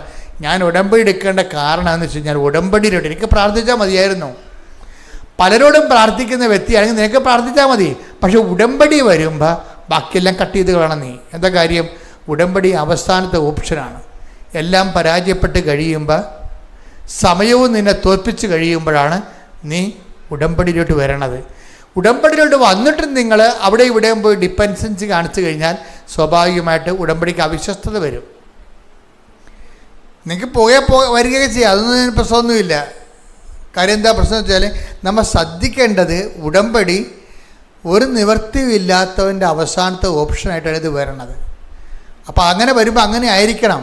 എന്നിട്ട് നിങ്ങൾ ഇതിൻ്റെ അകത്ത് ഫുൾ എനർജി ഇൻവെസ്റ്റ് ചെയ്യണം. രോഗികളെ പോയി കാണുകയും അതുപോലെ തന്നെ വെയിലും മഴയും കൊണ്ടിട്ട് കർത്താവിൻ്റെ വചനങ്ങൾ പ്രഘോഷിക്കുകയും ജനങ്ങൾക്ക് കർത്താവിനെ കൈമാറുകയും ചെയ്തുകൊണ്ട് ജീവിത വ്രതമായിട്ടെടുക്കുക. അല്ലാതെ രാവിലെ എഴുന്നേറ്റൊരു പ്രാർത്ഥന, നീലത്തിരി കത്തിച്ച് രാത്രി ഒരു പ്രാർത്ഥന, അത്രയേ ഉള്ളൂ. അതല്ല, കുറച്ച് പ്രേക്ഷിത പ്രവർത്തനം ചെയ്യണം. അതൊക്കെ ഞാൻ ഇപ്പം ചെയ്യുന്നു, ഇപ്പം തന്നെ ഞാൻ ചെയ്യുന്നുണ്ടെന്ന് പറയും. ഇവരൊന്നും കേൾക്കത്തില്ല. എന്നിട്ട് ഇവരെന്തെങ്കിലും കാട്ടിക്കൂട്ടി ഒപ്പിച്ചുണ്ടാക്കും ഉടമ്പടിയിൽ. അതുകൊണ്ടാണ് ദൈവം നിങ്ങളെ സ്വീകരിക്കാത്തത്. ഇയാൾ ഡിക്ലെയർ ചെയ്യണം, കണ്ടില്ലേ? വെള്ളം ഇളകുമ്പോൾ എന്നെ കുളത്തിലേക്ക് ഇറക്കാൻ ഇനി ആരും അവശേഷിക്കണില്ല, ഞാൻ പൂർണ്ണമായി അങ്ങേ അവലംബം ചെയ്യുന്നു. അത് തന്നെയാണ് ഈ കുഞ്ഞുങ്ങൾ പറയണത്. കുഞ്ഞുങ്ങളെന്താ പറയണത്? ഇനി അമ്മയേ ഉള്ളൂ. എന്നിട്ട് അമ്മയോട് ഇവർ പറയണ ഒരു എഗ്രിമെൻറ്റിലെത്തും. ഉടമ്പടിക്കുള്ള ഗുണമെന്ന് പറയണത് ദൈവവും നമ്മളും തമ്മിൽ സംസാരിക്കാൻ പറ്റുന്നു എന്നുള്ളതാണ് എൻ്റെ ഉടമ്പടിയല്ലേ. അപ്പോൾ ഏറ്റവും വലിയ അനുഗ്രഹം എന്ന് പറയണത് ഈ ദൈവവുമായിട്ട് കമ്മ്യൂണിക്കബിൾ ആവും ദൈവം. എന്ന് പറയാം, അമ്മേ ഞങ്ങളുടെ അവസ്ഥ ഞങ്ങൾ തോറ്റപ്പെട്ട ആൾക്കാരെ പോലെ തോക്കുയർത്തി ഞങ്ങൾ സമ്മതിച്ചു. ഇനി അമ്മയാണ് ഞങ്ങളൊക്കെ രക്ഷിക്കേണ്ടത്. ഞങ്ങളൊരു കാര്യം ചെയ്യും. എന്താണ്? ഞങ്ങൾ 20 ക്വസ്റ്റ്യൻ ഉണ്ടാക്കും ഓരോ വിഷയത്തിനും. അമ്മയായിട്ടൊരു ഡിസ്കസ് ചെയ്യണേ. ഞങ്ങൾ ഓരോ വിഷയത്തിനും 20 ക്വസ്റ്റ്യൻ വെച്ചുണ്ടാക്കും. ഞങ്ങൾക്ക് ജയിക്കാനുള്ള മാർക്ക് അമ്മ അതിലും തന്നെ ചോദിപ്പിക്കണം. അതാണ് വിഷയം. അപ്പോൾ വിശ്വാസം കുറച്ചുകൂടി കടുത്ത രീതിയിലേക്കാണ് കൊണ്ടുവരുന്നത് പിള്ളേർ. എന്താ കാര്യം? ഞങ്ങൾ ഓരോ സബ്ജക്റ്റിനും 20 ക്വസ്റ്റ്യൻ വെച്ച് ഉണ്ടാക്കും. എന്നിട്ട് ഞങ്ങൾ ജയിക്കാനുള്ള മാർക്ക് ഞങ്ങൾ അമ്മയ്ക്ക് തന്നിട്ടുള്ള ചോദ്യത്തിൽ തന്നെ ചോദിപ്പിക്കണം. അതാണ് വിഷയം. അമ്മ കെട്ടിലാണ് പരിപാടിയാണ്. പക്ഷേ അവർ ആ രീതിയിലുള്ള ബന്ധത്തിലെത്തി. കറക്റ്റ് ഉടമ്പടിയിലാണ് അവർ. ഉടമ്പടിയിലാണോ ഇല്ലേ എന്ന് പറയുന്നത് ഈ ഡിപ്പെൻഡൻസി കൊണ്ടാകും. അമ്മയോട് ഇങ്ങനെ സ്വതന്ത്രമായിട്ട് സംസാരിക്കാൻ പറ്റുന്നൊരു ബന്ധം ഉണ്ടാക്കുക നമ്മളാദ്യം. കുട്ടികൾ അതാണ് ചെയ്തത്, ആ ബന്ധം ഉണ്ടാക്കിയെടുത്ത് അവർക്കിപ്പോൾ അമ്മയോട് സംസാരിക്കാൻ പറ്റുന്ന രീതിയിലാക്കിയിട്ടുണ്ട്. അപ്പം അതുകൊണ്ട് ഇനി ഈ രീതിയിലാണ് അവർ പ്രാർത്ഥിച്ച് മുന്നോട്ട് പോണത്. അവരെന്നിട്ട് ഉപ്പില്ലേ, ഉപ്പ് കൊണ്ടുവന്ന് എന്നിട്ട് ഇവരുടെ കൂടെയുള്ളൊരു 10-23 പെന്തക്കോസ്ത പിള്ളേരുണ്ട് ആന്ധ്രയിൽ. ഇപ്പം നഴ്സുമാരെ പഠിക്കണം. അവരോട് ഇന്നും പറഞ്ഞ് ഞങ്ങൾക്ക് ഞങ്ങൾ 20 ക്വസ്റ്റ്യൻ ഉണ്ടാക്കിയിട്ടുണ്ട്, ഞങ്ങൾ അമ്മയോട് പറഞ്ഞിട്ടുണ്ട്, അമ്മ ഇതിൽ നിന്ന് മാത്രമേ ഞങ്ങളോട് ചോദിപ്പിക്കത്തുള്ളതെന്നും പറഞ്ഞിട്ടുണ്ട്. അപ്പം നിങ്ങൾ നോക്കി വെച്ചേക്കാൻ പറയും. ആ പെന്തക്കോസ്തുകാർക്കുണ്ട്, അമ്മ ഉണ്ട്, അവർക്ക് അറിയത്തില്ലല്ലേ. ഈ സഭകളിലുണ്ടാകുന്ന വലിയ സഭകൾക്ക് അവർക്ക് അറിയാൻ പാടാത്ത കാര്യത്തിൽ അനുഭവമില്ലെന്നാണ് അവർ പറയണത്. അതിനാരും കുറ്റം പറയാൻ പറ്റത്തില്ല, അവർക്ക് അനുഭവമില്ലല്ലോ. ഈ ലൂർദായാലും ഫാത്തിമായാലും ഇതെല്ലാം പ്രത്യക്ഷപ്പെട്ടിരിക്കണം, എല്ലാം കത്തോലിക്ക മേഖലകളിലാണ് ഇതെല്ലാം അമ്മയുടെ പ്രത്യക്ഷീകരണം മുഴുവനും നടന്നിരിക്കണം. മുഴുവനും അംഗീകരിക്കണില്ല എന്നുണ്ടെങ്കിൽ അനുഭവം ഉണ്ടാകത്തില്ല ഒരിക്കലും. അപ്പോൾ അവർക്ക് ആ അനുഭവമില്ല. അവർ പറയും ഞങ്ങൾക്ക് ഇതിനെക്കുറിച്ച് വിശ്വാസമില്ലെന്ന് പറയും. അപ്പോൾ അവർ പറയും ഞങ്ങൾ അമ്മ തന്ന ചോദ്യങ്ങളൊന്നും നോക്കി വെക്കുക, അതിന് പ്രശ്നമൊന്നുമില്ലല്ലോ. അപ്പോൾ അവർക്ക് ആ ചോദ്യം കൊടുത്ത് പറയും. എന്നിട്ട് എന്ത് ചെയ്യും? ഇവർ ഉപ്പ് കൊണ്ടുപോയിട്ട് ഇവരുടെ സീറ്റിൽ, പരീക്ഷാ സീറ്റിലെല്ലാം വിതറും. ഉപ്പ് കൊണ്ടുപോയി, ഉടമ്പടി ഉപ്പ് കൊണ്ടുപോയിട്ട് പരീക്ഷാ സീറ്റിലും വിതറും. എൻ്റെ വിഷയം നിങ്ങളവർക്ക് കൃപാസനത്തിൽ ചെല്ലുമ്പോൾ ചിലർ പറയും ഒരു വിവരമില്ലാത്തമാർ കുറേ ആൾക്കാരുണ്ട്. അവർ പറയും അവിടെയൊക്കെ അന്ധവിശ്വാസം പഠിപ്പിക്കണം എന്ന് പറയും. അച്ഛന്മാരും കന്യാസിമാരും പറഞ്ഞിട്ടുണ്ട് ഇത്. എന്നോട് ഒന്ന് ചോദിച്ചിട്ടുണ്ട്, അച്ഛാ ഇങ്ങനെയൊക്കെ ഉപ്പ് വെഞ്ചരിച്ച് കൊടുക്കുക. ഞാൻ പറഞ്ഞാൽ നിങ്ങളൊന്ന് ക്ലാസ്സിൽ പങ്കെടുത്തിട്ട് ഉടമ്പടിയിൽ എടുത്തിട്ട് സംസാരിക്കാൻ പറയും. അല്ലാതെ ഇവരോട് സംസാരിക്കേണ്ട കാര്യം എനിക്കെന്താ? നിങ്ങൾ ആദ്യം ഉടമ്പടി എടുത്തിട്ട് ഉടമ്പടി പ്രോസസ്സിലൂടെ വാ. അപ്പം നിങ്ങൾക്ക് മനസ്സിലാവും എന്താ സംഭവം. ഉടമ്പടി വർക്ക് ചെയ്യണത് not by merit but by ഗ്രേസിലാണ്. രക്ഷയുടെ ദൈവം കൊടുത്തിരിക്കുന്ന ഫോർമുല അതാണ്. എന്താണ്? നിൻ്റെ കഴിവ് കൊണ്ടല്ല, എൻ്റെ കൃപ കൊണ്ടാണെന്ന്. അപ്പോൾ ഇത് നമ്മൾ പ്രഖ്യാപിക്കണം. എന്താ കാര്യം? ഇത് നോട്ട് ബൈ എൻ്റെ മെറിറ്റല്ല, നിൻ്റെ കഴിവ്. അതാണ് ഈ ഉപ്പ് വെഞ്ചരിച്ച് നമ്മൾ കൊണ്ടുപോയി ആ ഉപ്പ് വെഞ്ചരിച്ച് കൊണ്ടുപോയി അത് എന്ത് ഇടണം? അതിൻ്റെ ഒരു തരി ഇട്ടാൽ മതി. ആ കസേര ഇട്ടിട്ടാണ് ഇവർ ഇരിക്കണത്. എന്താ കാര്യം? ഞങ്ങൾ കൈപൊക്കി തോറ്റ് സമ്മതിക്കുന്നു, എൻ്റെ പഠനം കൊണ്ടോ എൻ്റെ ഓർമ്മശക്തി കൊണ്ടോ ഒന്നുമല്ല, അമ്മ ദൈവത്തിൻ്റെ കൃപ കൊണ്ടാണ് ഞങ്ങൾ ജയിക്കാൻ പോകണമെന്ന് പ്രഖ്യാപിക്കാൻ. അതിൻ്റെ ഒരു പ്രഖ്യാപനമാണ് ഈ ഉപ്പിടണത്. അല്ല ഉപ്പും പഞ്ചാരയും വെഞ്ചരിച്ച് കൊടുത്തു കഴിഞ്ഞാൽ നമ്മൾ ആൾക്കാർക്ക് ഭക്ഷണത്തിന് രുചി കൂട്ടണ പോലുള്ള ഏർപ്പാടല്ല ഇത്. ഇത് മീഡിയമാണ്. എന്തിനാണ്? Not by merit but by grace എന്നുള്ള വചനത്തിൻ്റെ പ്രഖ്യാപനമാണിത്. അത് അറിയണം നിങ്ങൾ. അതുകൊണ്ടാണ് വിശ്വാസ പ്രമാണം ചൊല്ലിയിട്ട് വേണം ഇത് ചെയ്യാനെന്ന് പറയുന്നതിൻ്റെ കാര്യം എന്താണ്? ഇനി മെറിറ്റ് എനിക്കില്ല, ഇനി നിൻ്റെ ഗ്രേസിൽ മാത്രമേ ഇത് വർക്കൗട്ട് ചെയ്യത്തുള്ളൂ. ആദ്യ ദിവസം തന്നെ ഇവർ ആദ്യത്തെ പരീക്ഷയ്ക്ക് തന്നെ ജയിക്കാനുള്ള മാർക്ക് അമ്മ 20-11 ഇവർ പഠിച്ചത് തന്നെ അമ്മ ചോദിപ്പിച്ച്. അതോടുകൂടി കണക്ക് കൂട്ടി നോക്കിയപ്പോൾ ജയിക്കാനും ബാക്കി മാർക്ക് അതിൽ നിന്ന് കിട്ടി. അപ്പോൾ തന്നെ പെന്തക്കോസ്തുകാർ കളയി. പിറ്റേ ദിവസം ഇവരോട് വന്ന് ചോദിച്ചു വാങ്ങിച്ചുകൊണ്ട് പോയി. കാശുരൂപം തൊട്ട് പ്രാർത്ഥിക്കുകയും പിന്നെ എന്താണ് കുപ്പ് മേടിച്ചുകൊണ്ട് പോയി. ഈ പരീക്ഷകൾക്കെല്ലാം 11 ചോദ്യം വെച്ച് അമ്മ ചോദിപ്പിച്ചിട്ടുണ്ട്. ഈ പരീക്ഷകൾക്കെല്ലാം ഇവിടെ വിജയശതമാനം എത്രയാണെന്ന് അറിയാമോ? ഇവർ അമ്മയോട് പറഞ്ഞത് ആവറേജ് മതി കേട്ടോ. അപ്പനും അമ്മയെടുത്ത് മുഖത്ത് നോക്കണമല്ല, ഇനി അതുങ്ങളെ കൊണ്ട് വേല എടുപ്പ് നടുപിടിച്ച് ഇനിയും പഠിക്കാനുള്ള കാശ് വീട്ടിലില്ല, അതുകൊണ്ട് ആവറേജ് തന്നാൽ മതി, ഞങ്ങൾക്ക് എങ്ങനെയെങ്കിലും ഞങ്ങൾ തല്ലിപ്പിടിച്ചുള്ള. അമ്മ എല്ലാത്തിനും 45 മക്കൾക്കും ഡിസ്റ്റിങ്ഷൻ കൊടുത്തിരിക്കുകയാണ്. ഇതാണ് ഉടമ്പടി നോട്ട് ബൈ മെറിറ്റ് എന്ന് പറയണത്. നോട്ട് ബൈ മെറിറ്റ് എന്ന് വെച്ചാൽ ബട്ട് ബൈ ഗ്രേസ്. ഇതിൻ്റെ അകത്ത് വരുന്ന വർക്കിംഗ് എന്ന് പറയണത് ഇവർ ഓരോരോ സമയത്തും ഈ നോട്ട് ബൈ മെറിറ്റ് പ്രഖ്യാപിക്കണം. നമ്മുടെ ജീവിതത്തിൽ വരുന്ന ഓരോ സാഹചര്യം മെറിറ്റ് ലൂസ് ചെയ്തത് പ്രഖ്യാപിക്കാനുള്ളതാണ്. ഇടയ്ക്കൊക്കെ എന്തെങ്കിലുമൊക്കെ സംഭവിക്കുകയെ ബാങ്ക് മാനേജർ ലോൺ തരാമെന്ന് പറഞ്ഞ ആൾ പറയും, അയ്യോ പിറ്റേ ദിവസം ചിലവ് പറയും, സാറേ ബാങ്ക് ലോൺ അനുവദിച്ച് സാറ് തരാമെന്ന് പറഞ്ഞായിരുന്നു. ഏത് സാറ്? ഇന്ന സാറ്. അശോകനാ. അശോകൻ സ്ഥലം മാറിപ്പോയി എന്ന് പറയും. അയ്യോ എന്ന് പറയും. അതെന്താണ്? മെറിറ്റ് പോയതാണ് സംഭവം. നോട്ട് ബൈ മെറിറ്റിലാണിത് വർക്ക് ചെയ്യാൻ പോകണമെന്നാണ്. നീ അശോകനും തമ്മിലുള്ള ധാരണപ്പുറത്തല്ല നടക്കാൻ പോണത്, എൻ്റെ നേരിട്ടുള്ള ഇടപെടലാണിത് നടക്കാൻ പോണെന്നതിൻ്റെ അർത്ഥം. അതാണ് എൻ്റെ അത് വരുന്ന വിഷയം. എന്ന് വെച്ചാൽ ഇങ്ങനെ ഉടമ്പടി കാലത്ത് അടിക്കടി ചില സമയത്ത് ചില ട്രബിൾ സംഭവിക്കും. അതിൻ്റെ ഉദ്ദേശം എന്ന് പറയുന്നത് നിൻ്റെ മെറിറ്റ് ഡാമേജ് ആക്കി കളയുകയാണ്. എന്താണ്? നോട്ട് ബൈ മെറിറ്റിൽ അത് വർക്ക് ചെയ്യാൻ പോണത് നിൻ്റെ യോഗ്യത കൊണ്ടല്ല, ദൈവത്തിൻ്റെ കൃപ കൊണ്ടാണ്. ഇനി സത്യസന്ധമായിട്ട് കമ്മ്യൂണിക്കേഷൻ ഫ്രണ്ട്ലി ആയിക്കഴിഞ്ഞാൽ, ഉടമ്പടിയിലൊരു കമ്മ്യൂണിക്കേഷൻ ഫ്രണ്ട്ലി എന്ന് പറഞ്ഞൊരു ലെവലുണ്ട്. എന്ന് വെച്ചാൽ നിങ്ങൾ സത്യസന്ധരാണ്, വിശ്വസ്തരാണെന്ന് ദൈവത്തിന് മനസ്സിലാകുന്നിടത്ത് വെച്ച് ഉടമ്പടി കമ്മ്യൂണിക്കേഷൻ ഫ്രണ്ട്ലി ആവും. നമുക്ക് ദൈവത്തോട് നേരിട്ട് സംസാരിക്കാം നമുക്ക്. അതായത് പക്ഷേ നമ്മൾ സത്യസന്ധരായിരിക്കണം, ഉടായ്പ കാണിക്കരുത്.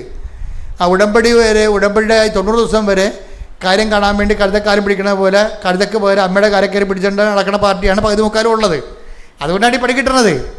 അങ്ങനെയല്ല, നിങ്ങൾ സത്യസന്ധമായിട്ട് ദൈവത്തെ അന്വേഷിക്കുന്നതിൻ്റെ ഭാഗമായിട്ട് ജീവിതം set covenant, life set the covenant. ഇത് ഞാൻ കവനൻ്റൽ ലൈഫാണ് ഫോളോ ചെയ്യണത്. അത് ദൈവത്തിൻ്റെ ആനുകൂല്യം എന്ന് പറഞ്ഞതിനേക്കാളുപരി ദൈവം തന്നെയാണ് ഇതിൻ്റെ ആനുകൂല്യമെന്ന് ഞാൻ പ്രഖ്യാപിക്കണമെന്ന് പറഞ്ഞുകൊണ്ട് നമ്മൾ തോറ്റാലും ജയിച്ചാലും ഒരേ നിലവാരത്തിൽ ദൈവത്തിൻ്റെ കൂടെ വിശ്വസ്തയോടെ മുന്നേറും. ഈ മുന്നേറ്റം അങ്ങോട്ട് മുന്നോട്ട് പോകുമ്പോൾ കുറച്ച് കഴിയുമ്പോൾ ദൈവത്തിന് നമ്മളെ വിശ്വാസമാകും. അപ്പോഴാണ് കമ്മ്യൂണിക്കേഷൻ ഫ്രണ്ട്ലി ആകണത്. കമ്മ്യൂണിക്കേഷൻ നമ്മൾ പറയണതെല്ലാം ദൈവം കേൾക്കും, ദൈവം പറയണത് നമ്മൾ കേൾക്കും. ഇങ്ങനെ അങ്ങ് പോകുന്ന ലൈഫുണ്ട്. ഇപ്പോൾ ഈ ദിവസങ്ങളിൽ വേറൊരു സാക്ഷ്യം ഉണ്ടായി. പുണ്യ എന്നും പറഞ്ഞ കുഞ്ഞ്, നിങ്ങൾ സാക്ഷ്യം കേട്ട് കാണാം, ഇട്ടിട്ടുണ്ട്, അപ്പിയരുണ്ട്. അത് ഇവർ IAM മെറിറ്റിൽ കയറിയ ആളാണ്. നിങ്ങൾക്കറിയാലോ IAM എന്ന് പറഞ്ഞത് ഇന്ത്യൻ ഇൻസ്റ്റിറ്റ്യൂട്ട് ഓഫ് മാനേജ്മെൻറ്റ്, ഭയങ്കര IAS പോലെ റാങ്കിലുള്ളതാണ്. കുറേ അതുപോലെ അഡ്മിനിസ്ട്രേറ്റീവ് സർവീസ് ഉണ്ട്. ഇതുപോലെ ഈ ഫോറസ്റ്റിന് EFSR എന്നൊക്കെ പറയത്തല്ലേ, അപ്പം അതുപോലെ തന്നെയുള്ള സർവീസാണ് IAM. ഈ മാനേജ് ഇക്കണോമിക്, ഫൈനാൻസ്, ടാക്സേഷൻ ഇങ്ങനെയുള്ള മേഖലയിലാണ് ഇത്. മാനേജ്മെൻറ്റ് കോഴ്സാണിത്. ഇതിന് നമുക്ക് അഡ്മിഷൻ കിട്ടിയാൽ തന്നെ അപ്പം തന്നെ ജോലി ഉറപ്പാകും. ഇപ്പം IAM കയറി വരുന്നത് ഭയങ്കര പാടാണ്. കാര്യം MG യൂണിവേഴ്സിറ്റിയിൽ നിന്ന് ഫസ്റ്റ് റാങ്കാണ്. ഫൈനാൻസ് ആൻഡ് ടാക്സേഷൻ കൊമേഴ്സിൽ ഫസ്റ്റ് റാങ്ക് കിട്ടിയ സ്റ്റുഡൻ്റാണ് പുണ്യ. പക്ഷേ പുണ്യ ഫസ്റ്റ് റാങ്ക് കിട്ടിയെങ്കിലും പുണ്യയെ സംബന്ധിച്ചുള്ള ഒരു പ്രശ്നമുള്ളതെന്ന് വെച്ച് കഴിഞ്ഞാൽ IAM പോകാനുള്ള കൊതിയുണ്ട്. പക്ഷേ അവിടെ നിന്ന് വെച്ചാൽ കോമ്പറ്റീഷനാണ്. കാര്യം ഈ ഓൾ ഇന്ത്യ എക്സാമാണത്. ചിലപ്പോൾ 8 ലക്ഷം പേര് എഴുതും, ചിലപ്പോൾ 5 ലക്ഷം പേര് എഴുതും. മെറിറ്റ് സീറ്റ് പോലും 2500 ഉള്ളൂ. ഈ 3 ലക്ഷം പേർ എഴുതിയാലും 8 ലക്ഷം പേർ എഴുതിയാലും മെറിറ്റ് സീറ്റ് എന്ന് പറയണത്, യോഗ്യതയിൽ കയറണത് സീറ്റ് 2500 ഉള്ളൂ. അപ്പോൾ ഇന്ത്യ മുഴുവനുമുള്ള ആൾക്കാർ 8 ലക്ഷം ആൾക്കാർ 5 ലക്ഷം ആൾക്കാരായിട്ട് കോമ്പറ്റ് ചെയ്യണം. അതിൽ 2500 കയറി വരണം, പാടാണ്. അത്തരം ഇടിപെട്ട് ടെസ്റ്റുകളാണ് ഉള്ളത്. പക്ഷേ ഇവളതുകൊണ്ട് പുണ്യം പറയും, ഉടമ്പടി എടുത്തിട്ട് പറയും, അമ്മ ഞാൻ അടുത്ത കൊല്ലം എഴുതാം, എനിക്ക് ഇപ്പോൾ തന്നെ ആംബിയർ ഇല്ലെന്ന് പറയും. അതാണ് ഫസ്റ്റ് പോയിൻ്റ്. എന്താണ്? അടുത്ത കൊല്ലം കാറ്റ് എക്സാമിനാണ് പോകേണ്ടത്. അതായത് അത് അടുത്ത കൊല്ലം എഴുതാം, എനിക്ക് ഒരു കൊല്ലം ഞാൻ പഠിച്ചിട്ട് അടുത്ത കൊല്ലം എഴുതാം. ഇപ്പോഴത്തെ അടുത്ത കൊല്ലത്തിനെ ഒക്കുമെന്ന് അറിയത്തില്ല, കാര്യം ഹൈ കോമ്പറ്റീഷൻ അല്ലേ ഈ സംഭവം.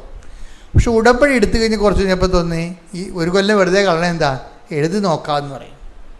ഒരു കൊല്ലം വെറുതെ കളയണ എന്താ, എഴുതി നോക്കാമെന്ന് പറയും. അങ്ങനെ IIM-ൽ പരീക്ഷയ്ക്ക് പോകും.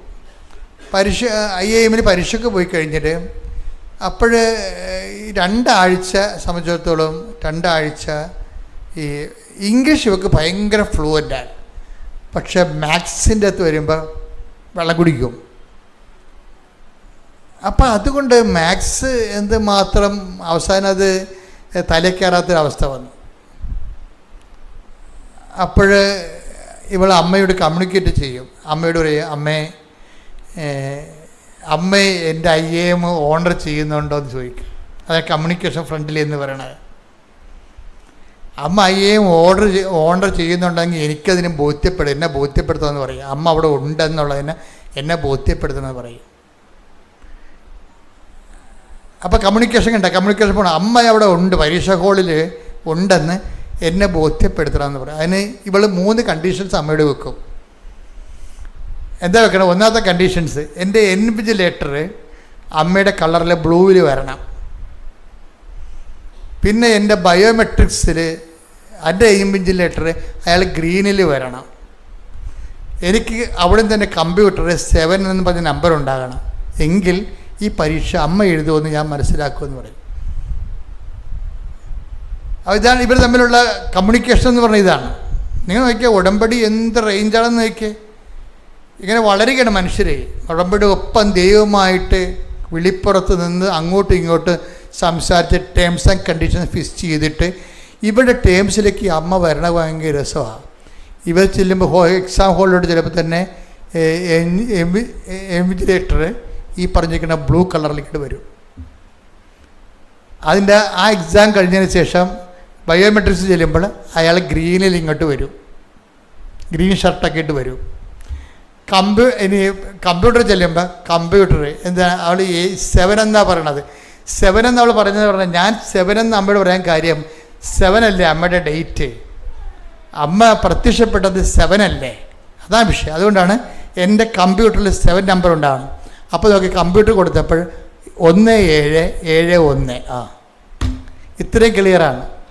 പിന്നെ ഇവൾ പെട്ടെന്ന് എഴുതി, ആ എല്ലാ കാര്യം പ്രോസസ്സെല്ലാം കഴിഞ്ഞ് ആ സ്വന്തം മെറിറ്റിൽ കയറിയിരിക്കുക. പെട്ടെന്ന് ആൾ ആദ്യമായിട്ടാണ് ഒരു IIM-ന് ഈ ഉടമ്പടിയിലൂടെ മെറിറ്റിൽ വരുന്ന സാക്ഷ്യമുള്ളത്. അത് വെച്ച് കഴിഞ്ഞാൽ ഞാൻ ഓർക്കണതെന്ന് വെച്ച് കഴിഞ്ഞാൽ ഓരോ വിഷയത്തിനും കുട്ടികൾ ശ്രദ്ധാപൂർവമാണ് അമ്മയോട് കമ്മ്യൂണിക്കേറ്റ് ചെയ്യണത്. ഒന്നാമത്തതിൻ്റെ ഒരു കാര്യം വെച്ച് കഴിഞ്ഞാൽ ഇവർ ഈ വിഷയത്തിൽ ദൈവഭയത്തോടുകൂടിയാണ് പെരുമാറണത്. ഒക്കട്ടെ എന്ന് പറയത്തില്ലേ, അങ്ങനെ അല്ല, ഇത് ഒത്തേ മതിയാവത്തുള്ളൂ. അതുകൊണ്ട് ദൈവം ഈ വിഷയത്തിൽ ഇടപെടുമെന്ന് പരിശുദ്ധാത്മാവ് ഇവർക്ക് നൽകുന്ന ഒരു സൂചന. അതായത് ഈ യോഹന്നാൻ 16:14 എടുത്തേ. അവൻ സ്വമേധയാ ആയിരിക്കില്ല സംസാരിക്കുന്നത്. അവൻ സ്വമേധയാ ആയിരിക്കില്ല സംസാരിക്കുന്നത്. അവൻ കേൾക്കുന്നത് മാത്രം സംസാരിക്കും. വരാനിരിക്കുന്ന കാര്യങ്ങൾ അവൻ നിങ്ങളെ അറിയിക്കും. ഒന്ന് പറഞ്ഞേ 16:14. ഒന്ന് വരാനിരിക്കുന്ന കാര്യങ്ങൾ അവൻ നിങ്ങളെ അറിയിക്കും. അപ്പൊ ഇത് ഈ പ്രൊവിഷൻ കിടക്കണതാണിത്. ഇതിന് സാധ്യതയുണ്ട്. സംഭവിക്കാൻ പോകുന്ന കാര്യങ്ങളെ നേരത്തെ ദൈവം അറിയിക്കാനുള്ള സാധ്യതയുണ്ട്. അതനുസരിച്ചുകൊണ്ടാണ് ഇവർ ക്വസ്റ്റ്യൻ ഉണ്ടാക്കുന്നത്. ഇത് പരിശുദ്ധാത്മാവിൻ്റെ പ്രവർത്തനമാണ്. ഉടമ്പടിയിൽ കമ്മ്യൂണിക്കേഷൻ സാധിക്കുന്നത് വിശുദ്ധിയോടെ ജീവിക്കുമ്പോൾ, പ്രേക്ഷിതരായി ജീവിക്കുമ്പോൾ സുവിശേഷം കൈമാറാൻ വേണ്ടി ജീവിക്കുമ്പോൾ, കർത്താവിൻ്റെ വചനം പാലിക്കാൻ വേണ്ടി ജീവിക്കുമ്പോൾ പരിശുദ്ധാത്മാവാണ് ആ ലെവലിൽ നമ്മളെ സഹായിക്കുന്നത്. ഇത് പരിശുദ്ധാത്മാവാണ് വരാൻ പോകുന്ന കാര്യങ്ങൾ പറയണത്. എന്താണ്? നീ ഇങ്ങനെ ചോദിക്കണം അമ്മയോട്. എങ്ങനെ ചോദിക്കണം? ഇൻവിജിലേറ്റർ ബ്ലൂവിൽ വരണം. നീ ഇങ്ങനെ ചോദിക്കണം അമ്മയോട്. എന്താണ്? നിൻ്റെ ബയോമെട്രിക്സ് ഗ്രീനിൽ വരണം. നീ ഇങ്ങനെ ചോദിക്കണം അമ്മയോട്. 7 ചേർത്ത കമ്പ്യൂട്ടർ തരണം. പരിശുദ്ധാത്മാവാണ് ഇവിടെ ഉള്ളിൽ തോന്നിക്കണത്. അത് തന്നെ മറ്റേ കുഞ്ഞുങ്ങൾ തോന്നുന്നത്. വരാൻ പോകുന്ന പരീക്ഷകൾ ഞങ്ങൾ ഇത്ര ക്വസ്റ്റ്യൻ എഴുതുമ്പോൾ ആ ക്വസ്റ്റ്യൻ പറഞ്ഞു കൊടുക്കുന്ന പരിശുദ്ധാത്മാവായിരിക്കും. എന്താ കാര്യം? അതിനുള്ള പ്രൊവിഷനുണ്ട്. ഇതൊരു വാഗ്ദാനമാണ്, അല്ലേ? വരാൻ പോകുന്ന കാര്യങ്ങൾ അറിയാനുള്ള വാഗ്ദാനമാണ്. ഇതെന്താണ്? ഇത് 2 കൊറിന്തോസ് 1:20 എന്താണ്? സകല വാഗ്ദാനങ്ങളും ക്രിസ്തുവിൽ അദ്ദേഹം തന്നെയാണ്. അപ്പോൾ ക്രിസ്തുവുമായിട്ട് ഐക്യപ്പെട്ട് കഴിയുമ്പോൾ, മാതാവിൻ്റെ മധ്യസ്ഥ ക്രിസ്തുവോട് ഐക്യപ്പെട്ട് കഴിയുമ്പോൾ സംഭവിക്കാൻ പോകുന്ന കാര്യങ്ങളെക്കുറിച്ച് നമുക്കൊരു ഐഡിയ തരും. അമ്മ കമ്പ്യൂട്ടറിന് നമ്പർ വരെ കൊടുത്തിരിക്കേണ്ടത്.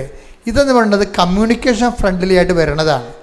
ഇത് ഉടമ്പടിയുടെ റേഞ്ചാണ്. ശരിക്കും ഒരു പുതിയ മാനങ്ങളിലേക്കും ജീവിത ദൈവത്തിനെക്കുറിച്ചുള്ള ആ ഒരു ജ്ഞാനവരങ്ങളിലേക്കും അനുഭവജ്ഞാനത്തിലേക്കും പുതിയ ആത്മീയ അനുഭവത്തിൻ്റെ പുതിയ തലമുറകളിലേക്ക് ഉടമ്പടി തലമുറ പ്രവേശിക്കുകയാണ്. കൈയടിച്ച് ശ്രുതിക്കട്ടെ. ഹല്ലേലൂയ, ഹല്ലേലൂയ, ഹല്ലേലൂയ, ഹല്ലേലൂയ, ഹല്ലേലൂയ.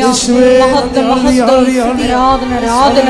ദൈവപിതാവേ നന്ദി, ദൈവപിതാവേ മഹത്വം, ദൈവപിതാവേ ആരാധന. ഹല്ലേലൂയ,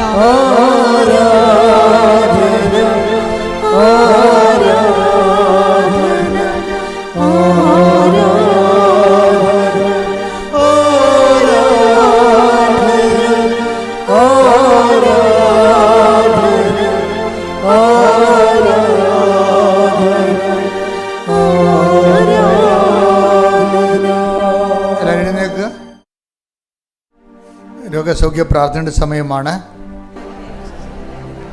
ശരീരത്തിൻ്റെ വിവിധ ഭാഗങ്ങളിൽ രോഗമുള്ളിടത്തേക്ക് കൈകൾ മാറ്റി മാറ്റി വെച്ച് വിശ്വാസപ്രമാണം ചൊല്ലിക്കൊണ്ടിരിക്കുക. കർത്താവേ, നിന്റെ വിശുദ്ധ പൗരോഹിത്യത്തെ മഹത്വപ്പെടുത്തണമേ. കർത്താവേ, സഭയിലുള്ള സാന്നിധ്യം പ്രകടമാക്കണമേ. 39 വർഷം അർപ്പിച്ച കൃപാന്റെ യുഗതയാൽ കൃപാസ്ഥാനത്താരെ ജീവനോടെ പ്രത്യക്ഷപ്പെട്ട പരിശുദ്ധമ്മയുടെ മാധ്യസ്ഥത്തിൽ ഉച്ചമുള്ളങ്കാല് വരെ കർത്താവിൻ്റെ രക്തം പടരട്ടെ. എല്ലാ കോശങ്ങളിലും പെശുകളിലും കർത്താവിൻ്റെ രക്തം പടരട്ടെ.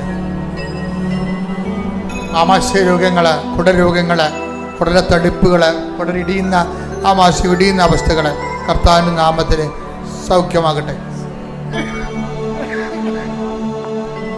അസ്ഥിക്കുഴകൾ, അസ്ഥിസന്ധികൾ, അസ്ഥി ദ്രവിക്കുന്ന അവസ്ഥകൾ കർത്താവിൻ്റെ നാമത്തിൽ സൗഖ്യപ്പെടട്ടെ.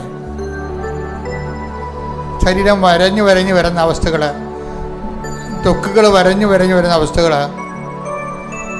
സോറിയാസിസ് രോഗങ്ങൾ, ശരീരത്തിലുണ്ടാകുന്ന മുഴകൾ, സിസ്റ്റുകൾ, ചിരങ്ങുകൾ, തൊലിയുടെ നിറവ്യത്യാസങ്ങൾ കർത്താവിൻ്റെ വിശുദ്ധമായ രക്തത്തെ കഴുകപ്പെടട്ടെ. തൊണ്ടയുടെ മുഴകൾ ഈസ്റ്റോയുടെ നാമത്തെ അപ്രത്യക്ഷമാകട്ടെ. സ്പോണ്ടിലോസിസ് രോഗികൾ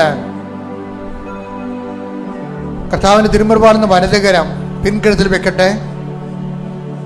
കർത്താവിന് തിരുമുറിവാടുന്ന വലതുകരം പിൻകഴുത്തിൽ വെക്കട്ടെ. സ്പൈനൽ രോഗങ്ങൾ കർത്താവിന് ഉന്നതമായ നാമസൗഖ്യം പ്രാപിക്കട്ടെ. ശരീരമാസകര നീരിൻ്റെ മൂലകാരണങ്ങൾ യേശുവിൻ്റെ നാമസൗഖ്യപ്പെടട്ടെ. കിഡ്നി രോഗികൾ, കരരോഗികൾ, ഹൃദയരോഗികൾ, പാൻക്രിയാസ് രോഗികൾ, ശ്വാസകോശ രോഗികൾ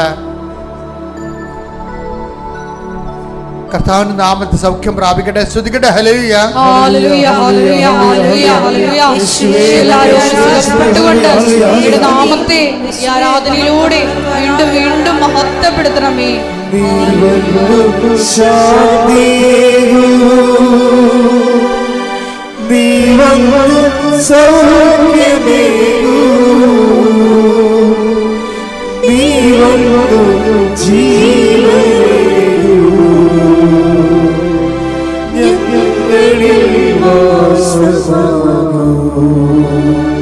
പരിശുദ്ധ പരമ ദിവ്യകാരുണ്യത്തിന് ആരാധനയും സ്തുതിയും പുകഴ്ചയും ഉണ്ടായിരിക്കട്ടെ. മക്കളെ, നമ്മൾ ഇനി പ്രാർത്ഥിക്കാൻ പോകുന്ന വിഷയങ്ങൾ ശ്രദ്ധിക്കുക.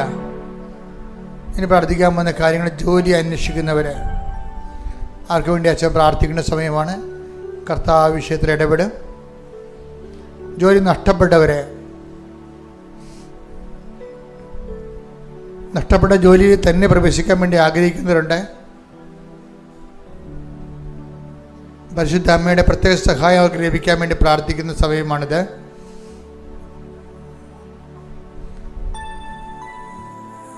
വീട് ഇല്ലാത്തവർ, വീട് സ്ഥലവുമില്ലാത്തവർ,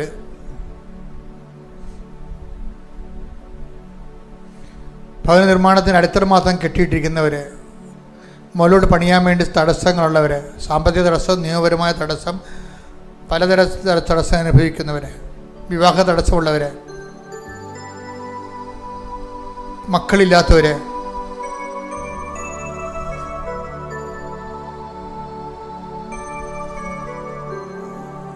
ജോലി സമ്പാദിക്കുന്നതിന് വേണ്ടി ഓരോരോ രേഖകൾ അന്വേഷിച്ചുകൊണ്ട് നടക്കുന്നവർ,